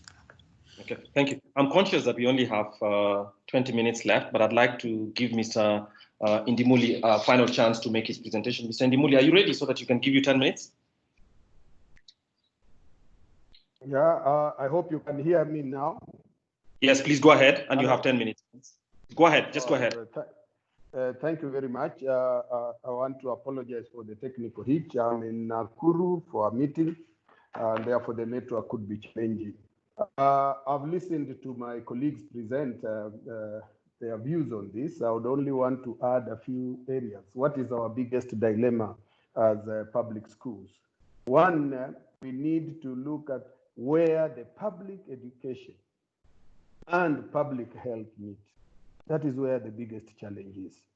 When we look at our numbers in our schools and our population and the protocols of public health that have been put in place, it makes us start thinking on how we are going to manage our numbers and this population. Number one, there must be a clear roadmap. And I'm happy that the Ministry of Education has put together a committee of which I'm a member, and I'll try as much as possible to try and avoid issues that are coming up in that committee, but share the general concerns. That there must be a clear roadmap that will ensure reopening of schools brings together the traditional school opening procedure and the public health agency guidance. When we talk of issues to do with masks, issues to do with water, issues to do with sanitizing, the school's budget at the moment cannot manage this, and therefore we turn to government. When we look at issues of social distancing, and I want to pick one example of a school which I will not name, has a student population of 2,336 with 40 classrooms. On average, therefore, this school has 60 students per class. Now, with 60 students and the social distancing of 1 meter, it means that the school will require 2,336 square meters of space to accommodate the students. This in itself is a challenge. It has a candidature of about 440 students, meaning they will need 30 classrooms to accommodate these students. So they are left with only 10 classrooms to cater for the other 2,000 students. That is a nightmare. And that is why it is important for the general public to understand that we may not place a very big premium on government to ensure that certain things are done before schools open. To us, what is really important is the health issues that we must put in place that can allow a little bit of interaction of students and their teachers without ensuring the social distancing. That sounds crazy, but that is what we may need to look at. Majorly, the majority of our schools will require water. Not all our schools have running water. Therefore, we must put in place facilities to ensure that there is a storage of water that our students and teachers can use.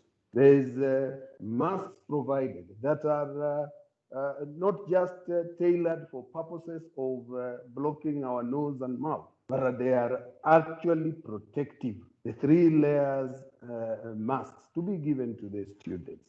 This cannot be left to the parents to do it.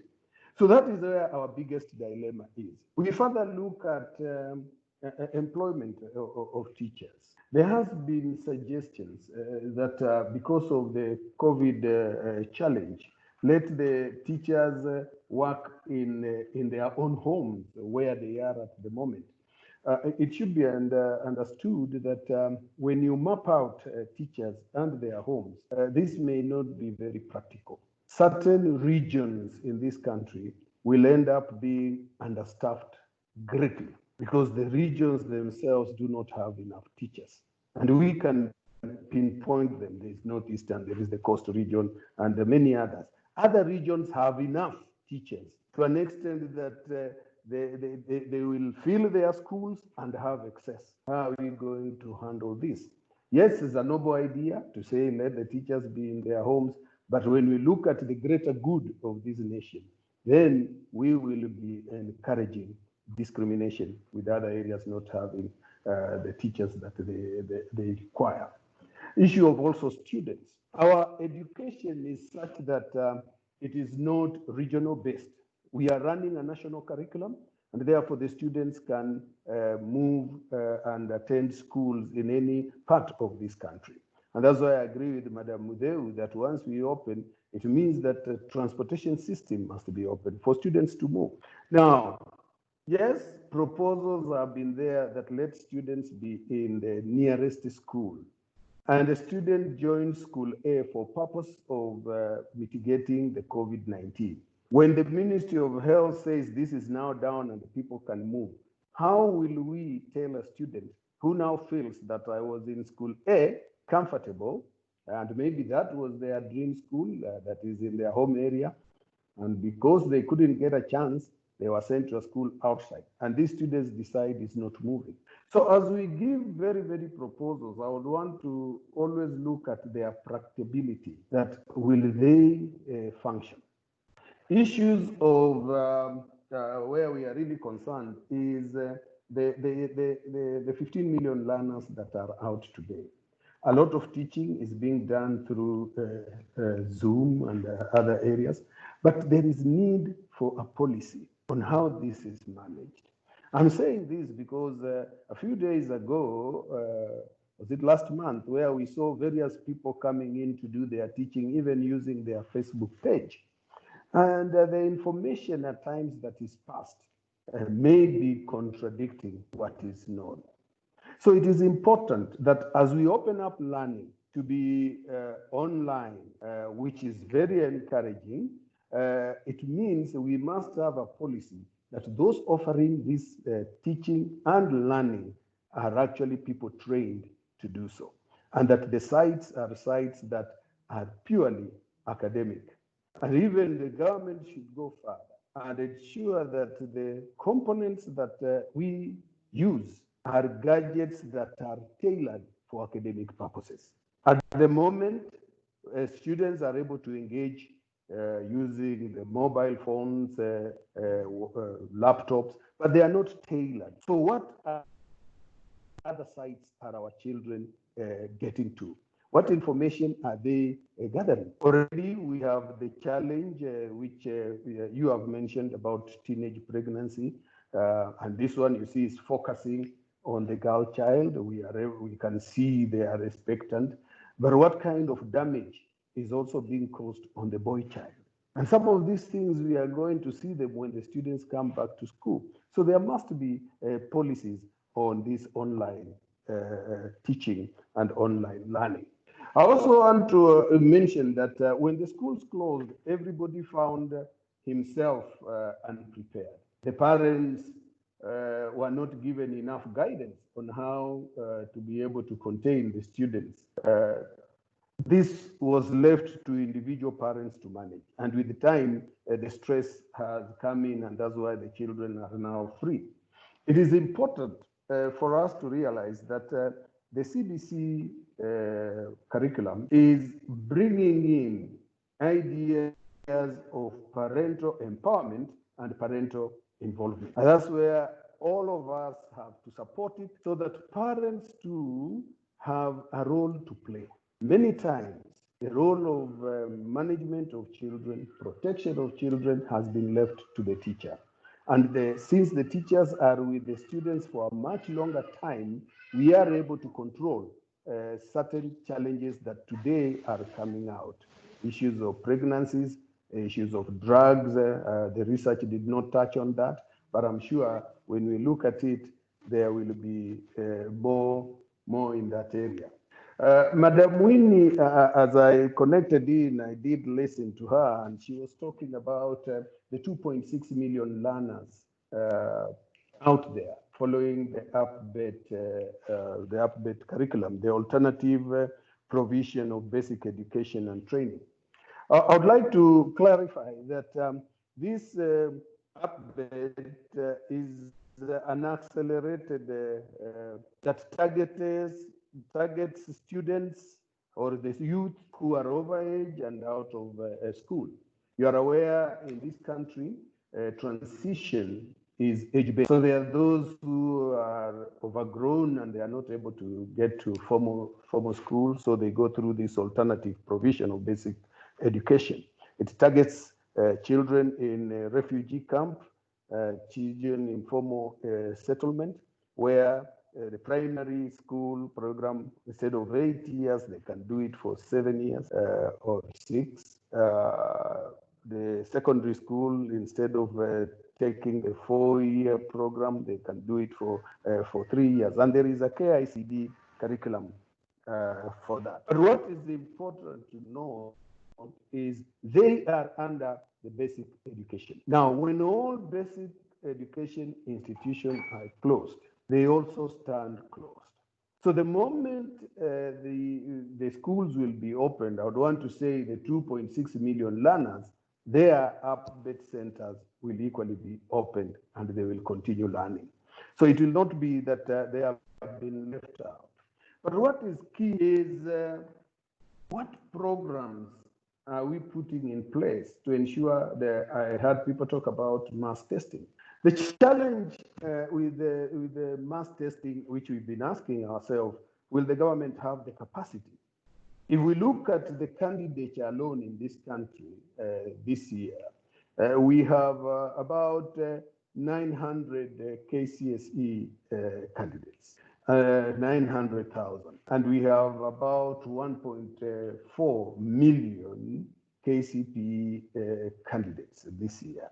So total candidature is about 2.1, about 2.3, 2.2 million candidates.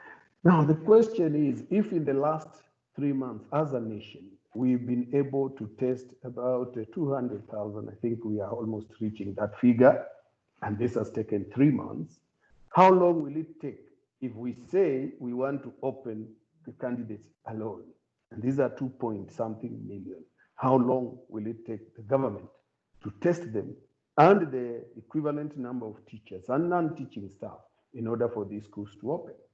That's why we have been asking, is it possible?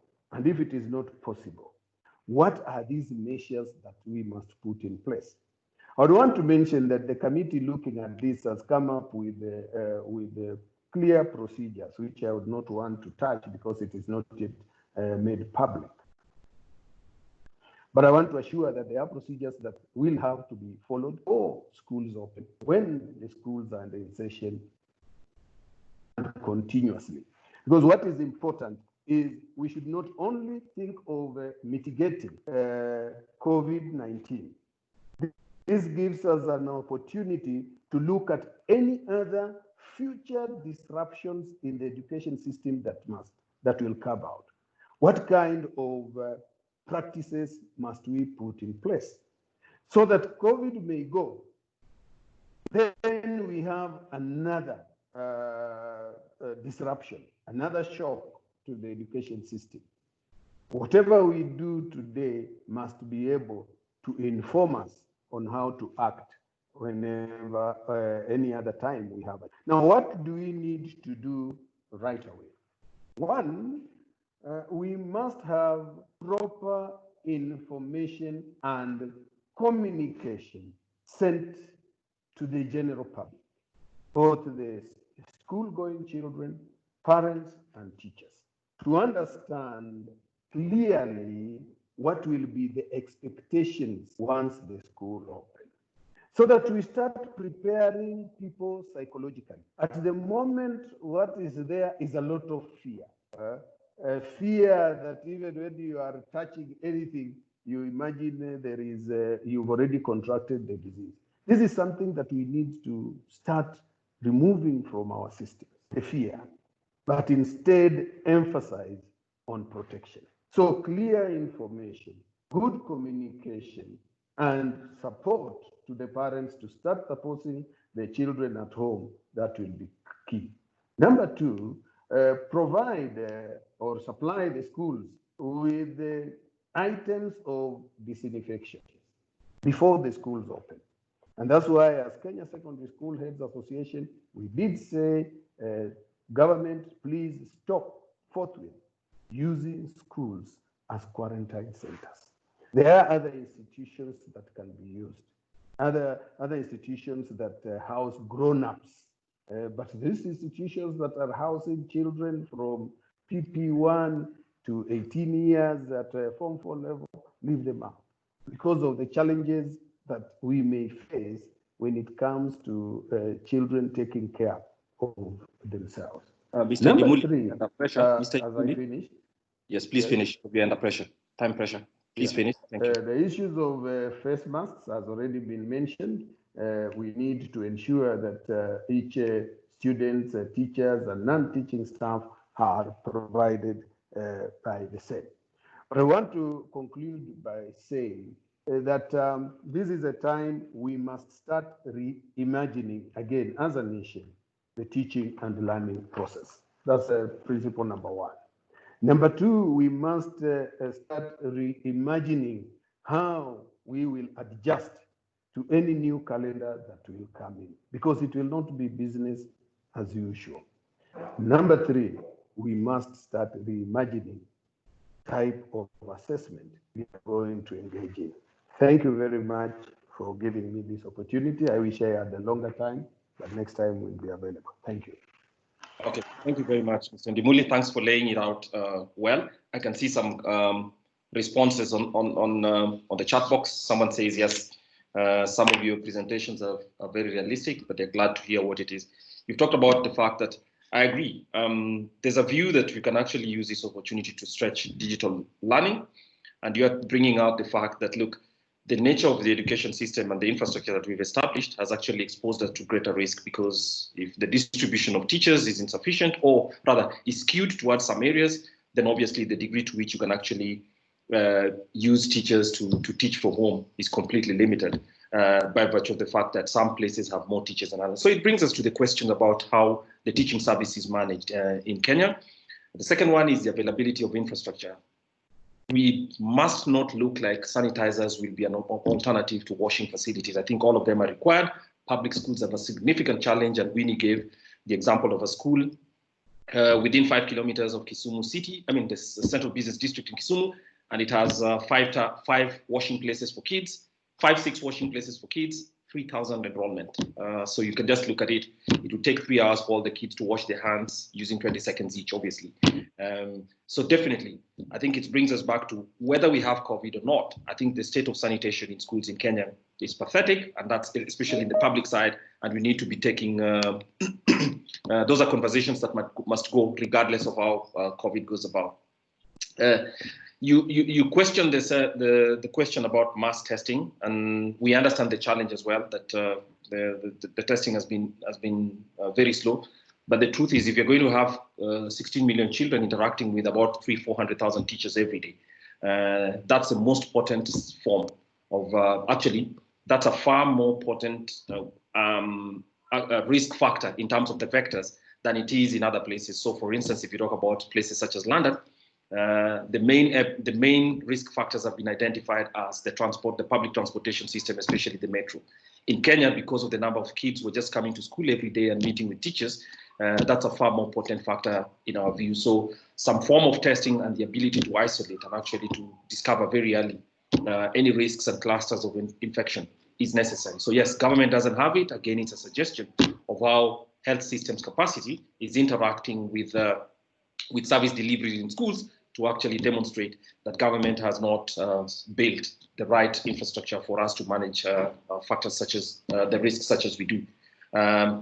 I think the staffing question remains, school level infrastructure, and the question about the training that teachers will need. So thank you very much, Mr. Ndimuli. Now I'd like to open up for us. We have another 20 minutes. So we'll go back to the questions that have been asked. Some people have asked, some of you have sent questions before, and I'll come down to asking them so that we can have our panelists respond. So just give me a couple of minutes. So I'll start with Rotich Girono. And Rotich says that I keep hearing that students will start their curriculum or syllabus from where they left. How do you address this if students are moved or opt to move to different closer schools due to transportation? Let's have, that'll be a question for all of us. And then a question from Hope Miriti. She congratulates all of you for good presentation. And then she says she's curious to know what measures will be in place to facilitate annual extracurricular activities such as games, drama, music that cuts across both public and private schools. And adds that looking at the risk it presents to both systems due to the high social interactions involved. I hope I can answer that for you for free. It's very, very clear that given the circumstances and what is known today, without a vaccine, any form of huge interactions and gatherings such as this will have to be suspended for the time being, unless they can be done virtually. Of course, we can have them done virtually. But for the moment, this idea of putting 60 children in a bus to travel from Nairobi to, say, Machakos would definitely be completely ill-advised. Final one, another one is William. William asks, are we as parents going to allow kids to physically attend school? I think we can have Winnie and each of the presenters respond to that as well. So please keep that in mind. Kitabi asks, he's had a number of questions. He says that actually we should, this demonstrates that teaching staff are required. Our view as the Institute of Economic Affairs is that teaching staff might be required, but the bigger problem in public schools in Kenya is actually the distribution of teachers. So as Mr. Ndimuli confirmed, the distribution of teachers is skewed in Kenya, geographically and by certain schools. And that affects the availability of schools so that we have some schools that have more teachers than is fair, given that others do not have. So really, it's both. We need more teachers, certainly, but actually the bigger problem is skewed. So if you're going to hire all the new teachers and keep them in Nairobi and the big urban centers, then you'll not be solving this problem. But I can have Ndimuli and everybody else. I can have Mr. Ndimuli and Nicholas Mayo respond to that.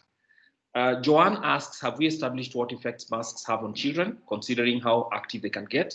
This is an important question, especially because I've seen some medical advisories which say that children 6 and below should actually not be allowed to use masks. Their lungs are not sufficiently developed for breathing with a barrier, so especially a triple barrier. So maybe we can have all of you respond to that as well.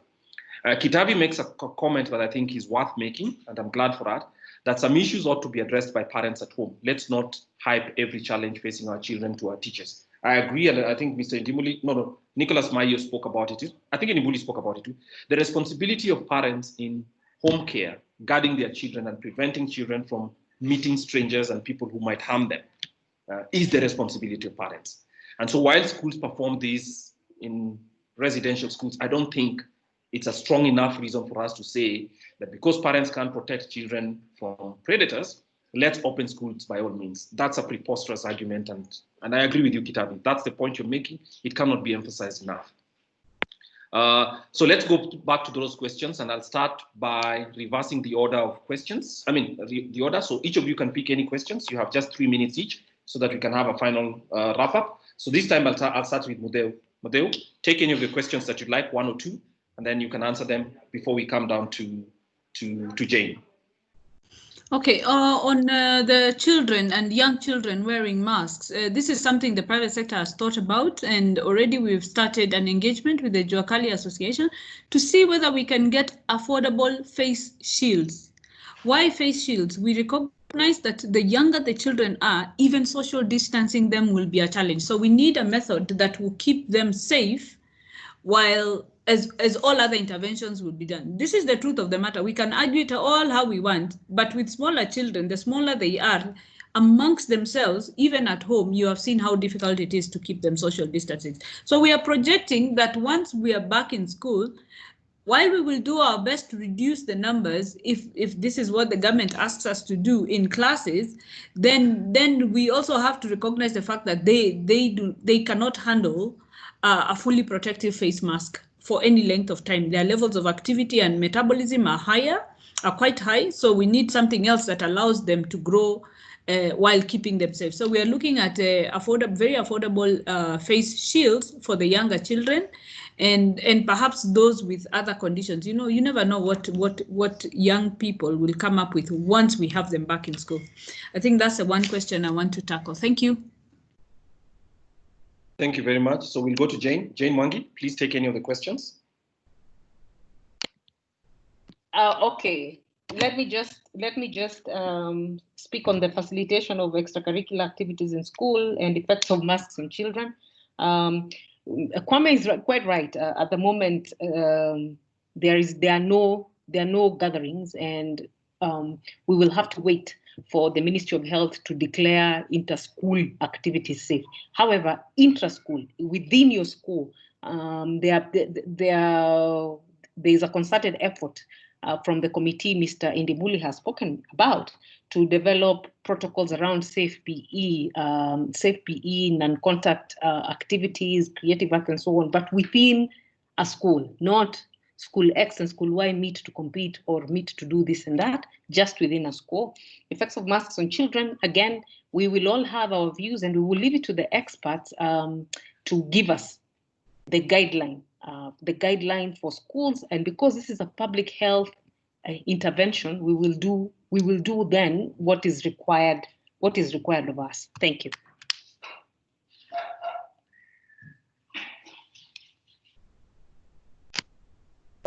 Mr. Mayo, Nicholas Mayo, please take any of the questions, especially the one about what role parents should take, especially given the risks that are here, because schools might not open for another month. So what is the role they should take? And any other question, please go ahead.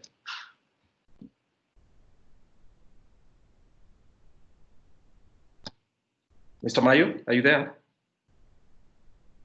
Can you hear me? Yes, we can. Go ahead. Can you hear me? Okay, yes. Thank you so much, Kwame, for those questions raised by the parents from Bilbinari.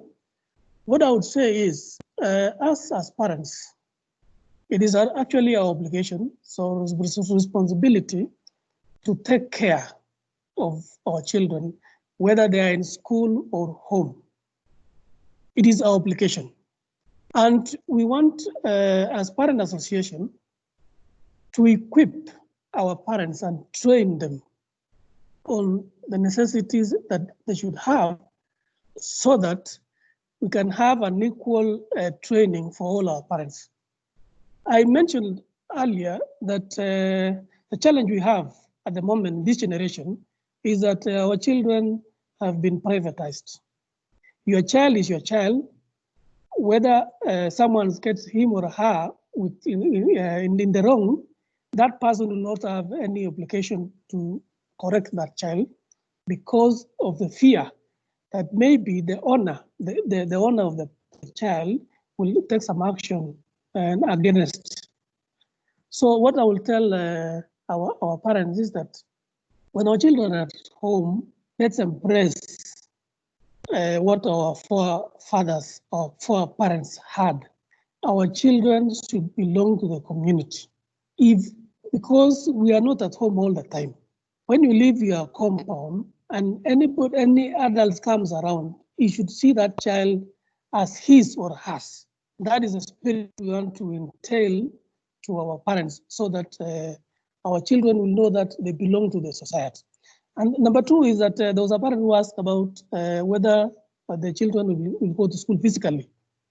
I would say that us as a parent association, we are saying that unless this COVID is cleared, we will not advocate for opening of schools unless proper mitigation is put in place. And when all this is done, then we will allow parents to take their children to school, knowing that they will be safe in school.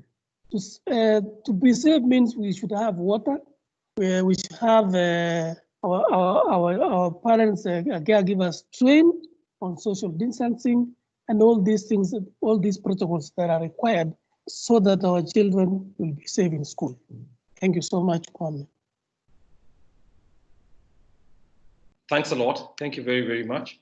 So we'll come now to Mr. Indimuli. Kahi Indimuli, please go ahead. Thank you. I don't know which particular one I should pick.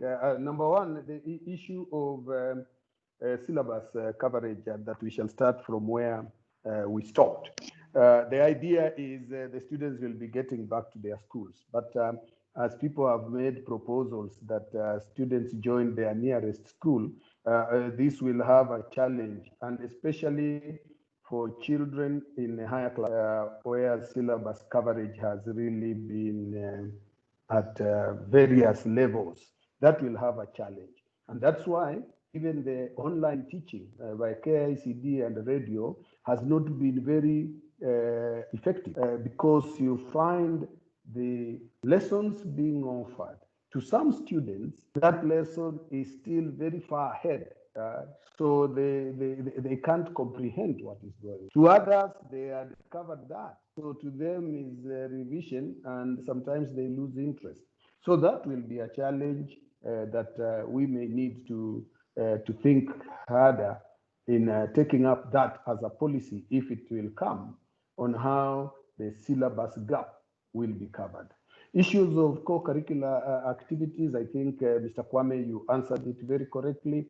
At the moment, they stand suspended, apart from those that will be within the school. But again, even within the school, the committee is coming up with the protocols to be followed to ensure that social distancing. As I said, the social distancing thing is the elephant in the house. You may be able to get water in the schools. You will get maybe those shields, masks, but the issue of social distance with our current infrastructure, with our current population, that is something we need to think about. Definitely, whatever options we are going to get, Mr. Kwame, it will require an increase in the number of teachers.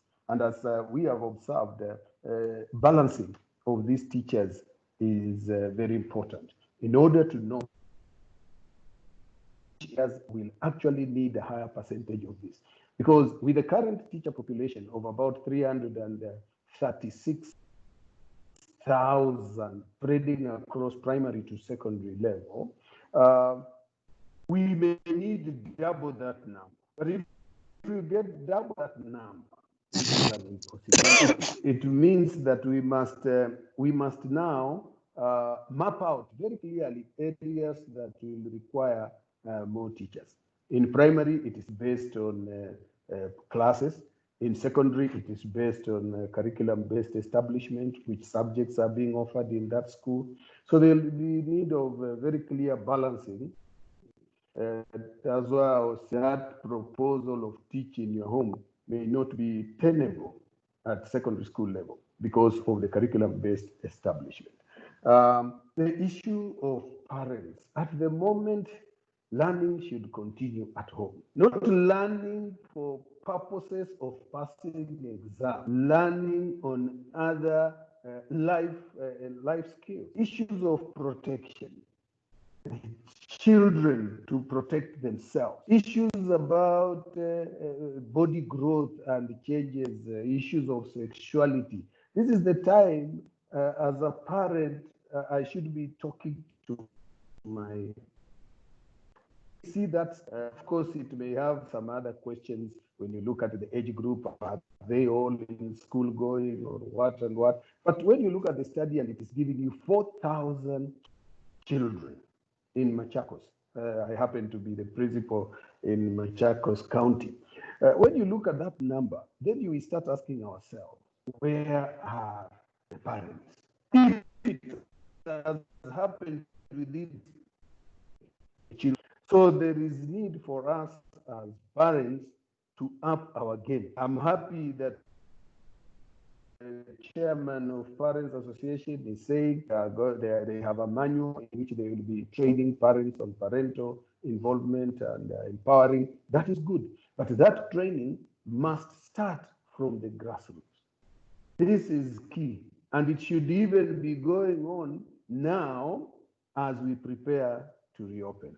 Issues of psychological support for children. They have undergone various challenges back at home. I would want to say that as secondary schools, they have a department of guidance and counseling. We have always asked that these departments must be empowered and strengthened. Strengthened in the fact that we should have trained counselors and not a teacher who has other teaching load also playing the role of counseling and guiding of these children. Because it is counseling and guidance is clinical, so it takes time. And here is a teacher with other lessons. So the committee has been proposing training of the current teachers in guidance and counseling to prepare for what the children have faced once they come to school. Thank you very much. Okay. Okay. Thank you very much. Thank you very much, Mr. Ndimuli. We have time for the final questions. So I'll ask the final questions, starting with Linda. Linda Okolo asks, I think this is a question that Winnie should answer, but Linda Okolo asks, which age groups are most vulnerable to the illness, and which ones should be, she says the only way for sure is to do this in phases, but we need to understand which age groups are most vulnerable. So I think Winnie can answer that. And then Gerono speaks to Ms. Kasanga. She says, I am glad you mentioned face shields.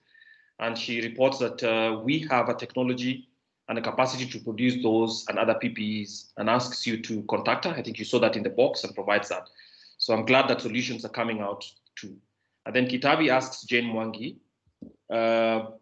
both inter and inter-school competitions, in my opinion, can wait, saying that there are some, we can instead encourage teacher-supervised, individualized physical exercises while observing social and physical distancing. Then Gideon says that the ideas shared by Mayo are good. Between now and school opening, which is short, how are parents in the countryside going to get this information that we're talking about, here? So let me start with I'll start this time with Mr. Ndimuli, and you can answer any of these questions and any other comments that you have, because we are wrapping up, and your final comments. And then I'll circle the table and finish with Winnie before I close. So Mr. Ndimuli. Thank you. Yeah.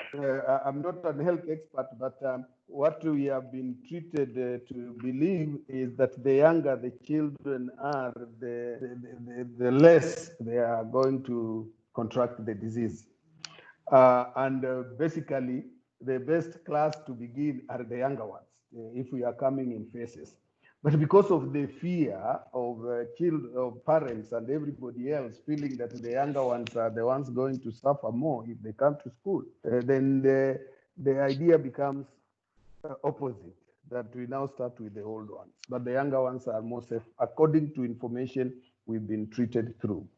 The issue of communication to parents, as one Nadia has asked, and I think I've said that what we need to do right away is proper communication of information to every stakeholder, parents included, of what they need to be doing now and what the students will need to do when they get back to their schools.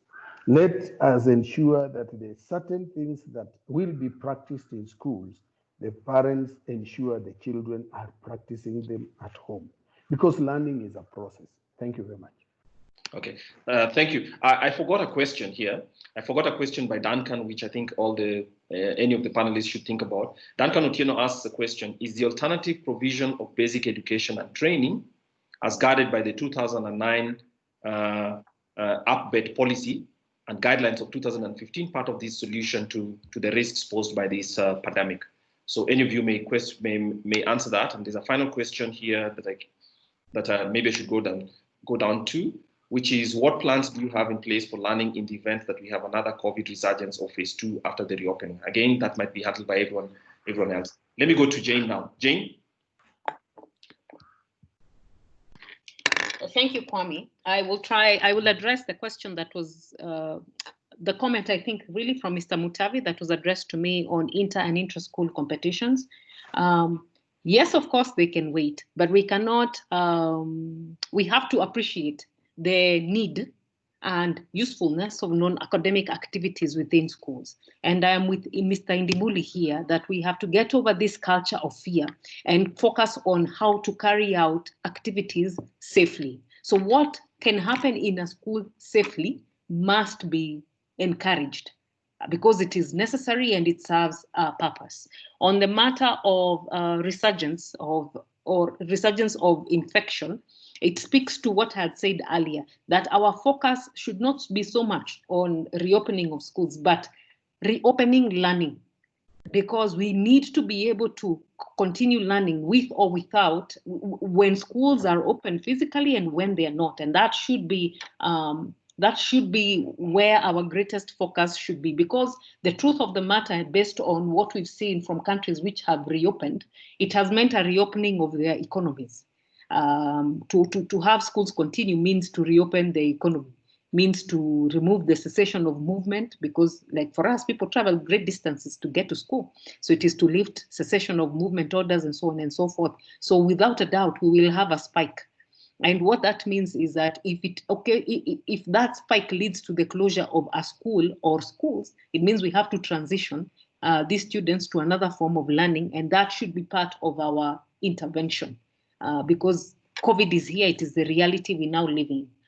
Where for the alternative provision of basic education, the guidelines, let me say this, Mr. Indimuli is very right in what the purpose of UPBET was. What has happened has been an evolution in that there are now schools which identify as informal or UPBET, but are really actual, what can we call them? They run like normal schools. They run like normal schools. They run with children of the ages that are prescribed in the Act and so on and so forth.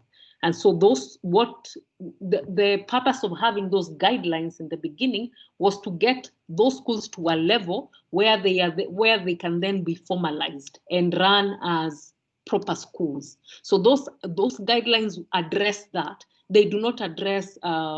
They fall short. They fall short of addressing prevention of COVID-19, which means they will need to be considered, or even UPBET schools will have to meet the guideline that is developed by the ministry for all schools, because this is a public health matter. So they must meet the guidelines that will be issued by the Ministry of Education, even if they currently operate under the UPBET guidelines. Thank you very much. Thank you, Jane. Let's have Mr. Nicholas Mayo. Your questions and your final comments, please. Thank you. Can you hear me? Kwame, can you hear me? Okay, thank you, Kwame. Okay, thank you. First, I want to say that we will share the parent empowerment and engagement manual with our members. That is in the county, sub-county, and the school level, because we have a parents association in school. And once the school level have, they will also share with the parents. That is a training manual. And the training manual is all the required training that we need our parents to have. My parting shot is, I was particularly shocked when we heard in the media, on the radio, and social media about the 4,000 girls who got pregnant in Machakos. We really would want to know the authenticity of the data collected, want to have the names of those girls and how those people collected those data, because according to us, we are receiving information that hospitals are not visited nowadays. People are not more in the hospitals. How did these girls go to hospital and report that they are pregnant, or they got pregnant? So we want the right figures, the right data, the right information. I agree with you, Kwame, on your sentiments on the pregnancy of teenage. We know they happen, but not in that big number. Because as parents, we should know exactly what happens to our children. And some people called me today, the media houses, the Nation, the Standard. I told them we want to still to find out the density of this data. What was the aim of this data? Because we might be playing into some games of some NGOs who want to sell this education on comprehensive sexual education to our children, and maybe sell their wares, like CDs and what have you, to our children. And as parents, we should be very cautious about these things coming up. We should first consult and have the right information, the right data before we say anything on it. So that is my parting shot. I wish all my parents to be safe, have our children safe also at home. And I agree with what Ndimuli said. We should also have homeschooling going on now. Learning should be going on at home. Learning should not mean mathematics or English or geography. Teach your children as many skills as you wish as a parent. Thank you so much, Kwame. Okay, thank you. Shall we go now to Mudeo, your final questions and your final thoughts? Thank you very much, Kwame, and the entire team.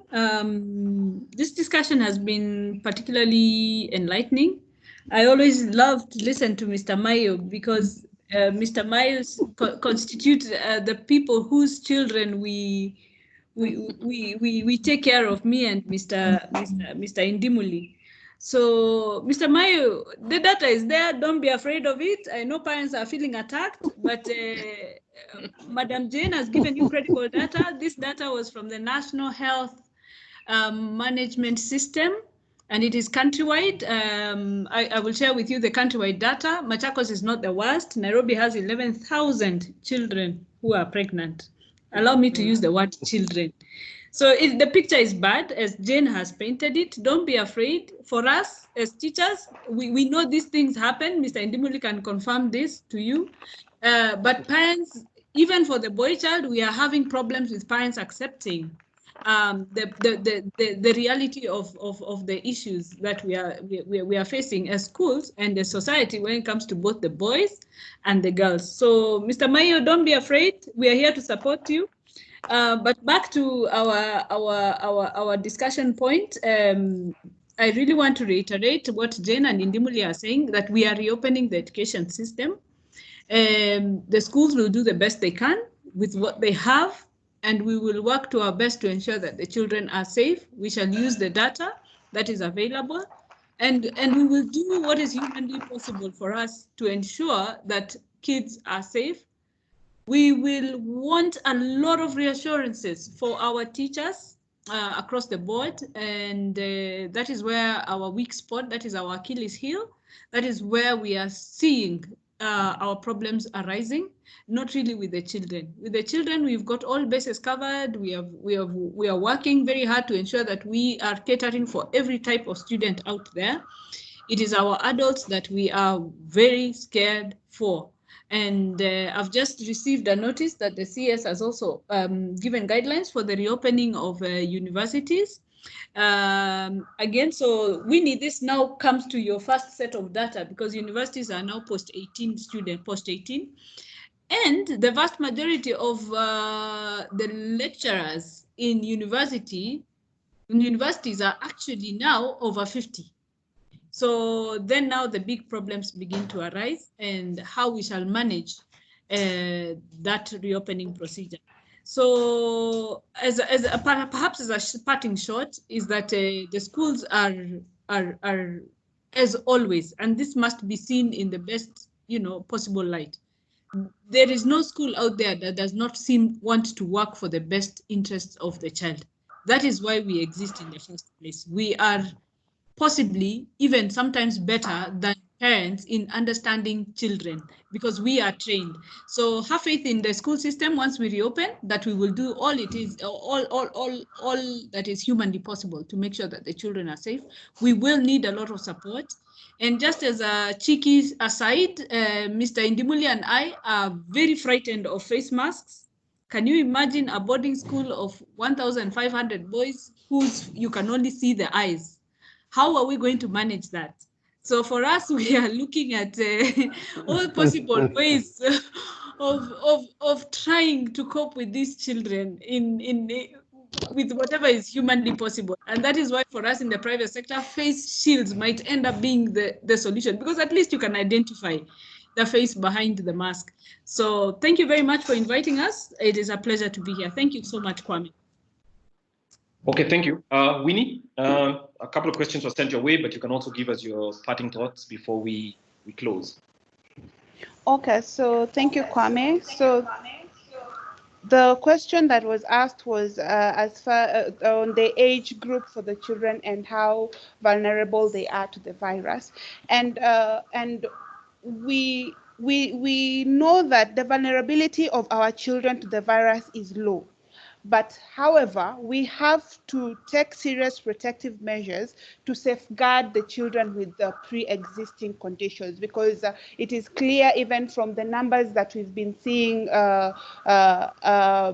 Kagwe giving us every day, that the children who have been mentioned to have succumbed or who have contracted the virus, most of them have pre-existing conditions. So rightly said by Ms. Mudeu that there have to be very stringent measures to safeguard children with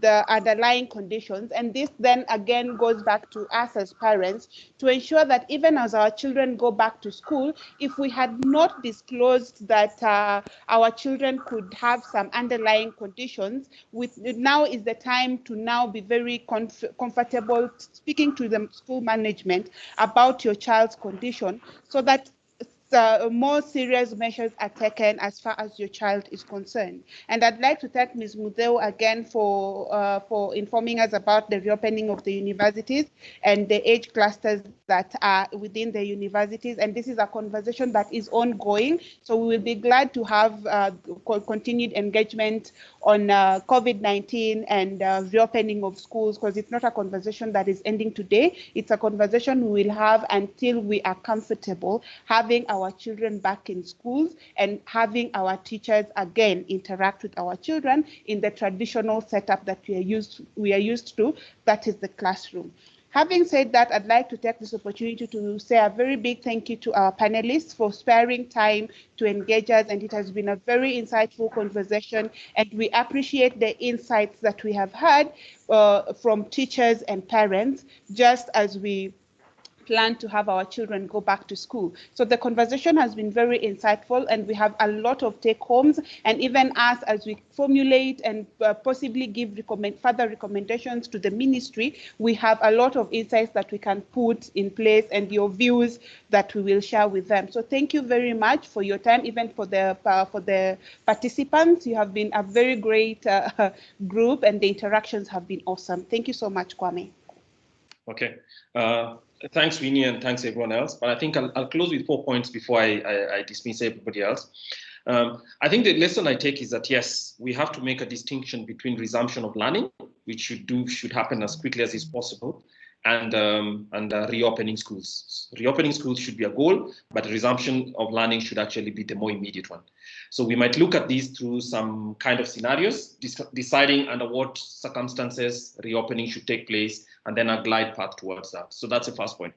The second point is that I think because schooling is the single biggest footprint that the government has, I mean, almost 40,000 institutions in Kenya with 16 million kids attending, and with regulation from government about how schools may look like, I think school infrastructure will have to change substantially. Obviously, again, in the short term, the medium term, and the long term, given the fact that after COVID, I think it's not going to be the same terms. It's not going to look the same. The environment is not going to look the same in every way. So the physical planning for schools and the way that schools are arranged to allow students to not be infected, but also just to allow schools to be much better places for students to learn in would be an important part of what parents associations and should take forward together with teachers. The link to this webinar will be shared with all of you. Some of you have asked for it, and I think that's clear. Right after this, we'll make it available, and all those who are here will receive a link to that.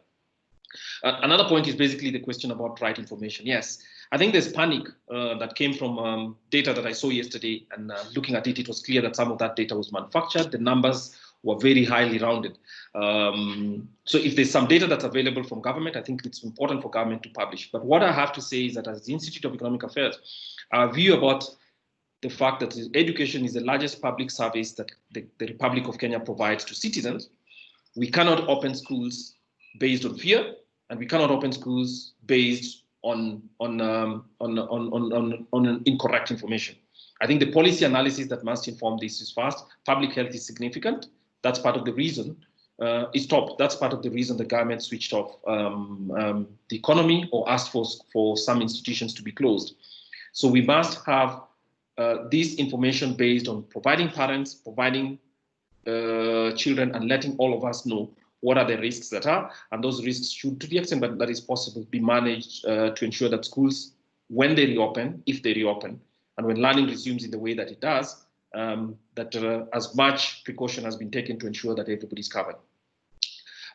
It's also an opportunity for all of us to consider what services are available in schools. So obviously the distribution of schools, of teachers through schools is skewed, and it's calling to these inequalities and what they have for student access. This conversation will continue, and I'm very glad that all of you took time to be here. I apologize if your questions were not all answered. We'll put together all those questions and we'll send them to the panelists. But now I'd like to thank all our panelists, starting with Ms. Muteu. Thank you very much for taking time, from the Kenya Private Schools Association. Mr. Kahi Ndimuli, representing the Kenya Secondary Schools Heads. Jen Mwangi, the CEO of International Schools Association, and Nicholas Mayo. Thanks a lot for taking your time and for making those presentations that are available.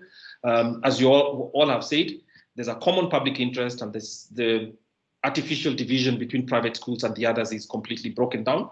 Safety is important for everybody, for teachers, for the students, and obviously those students who interact with other people in households. We thank you very much and have a good morning, everyone.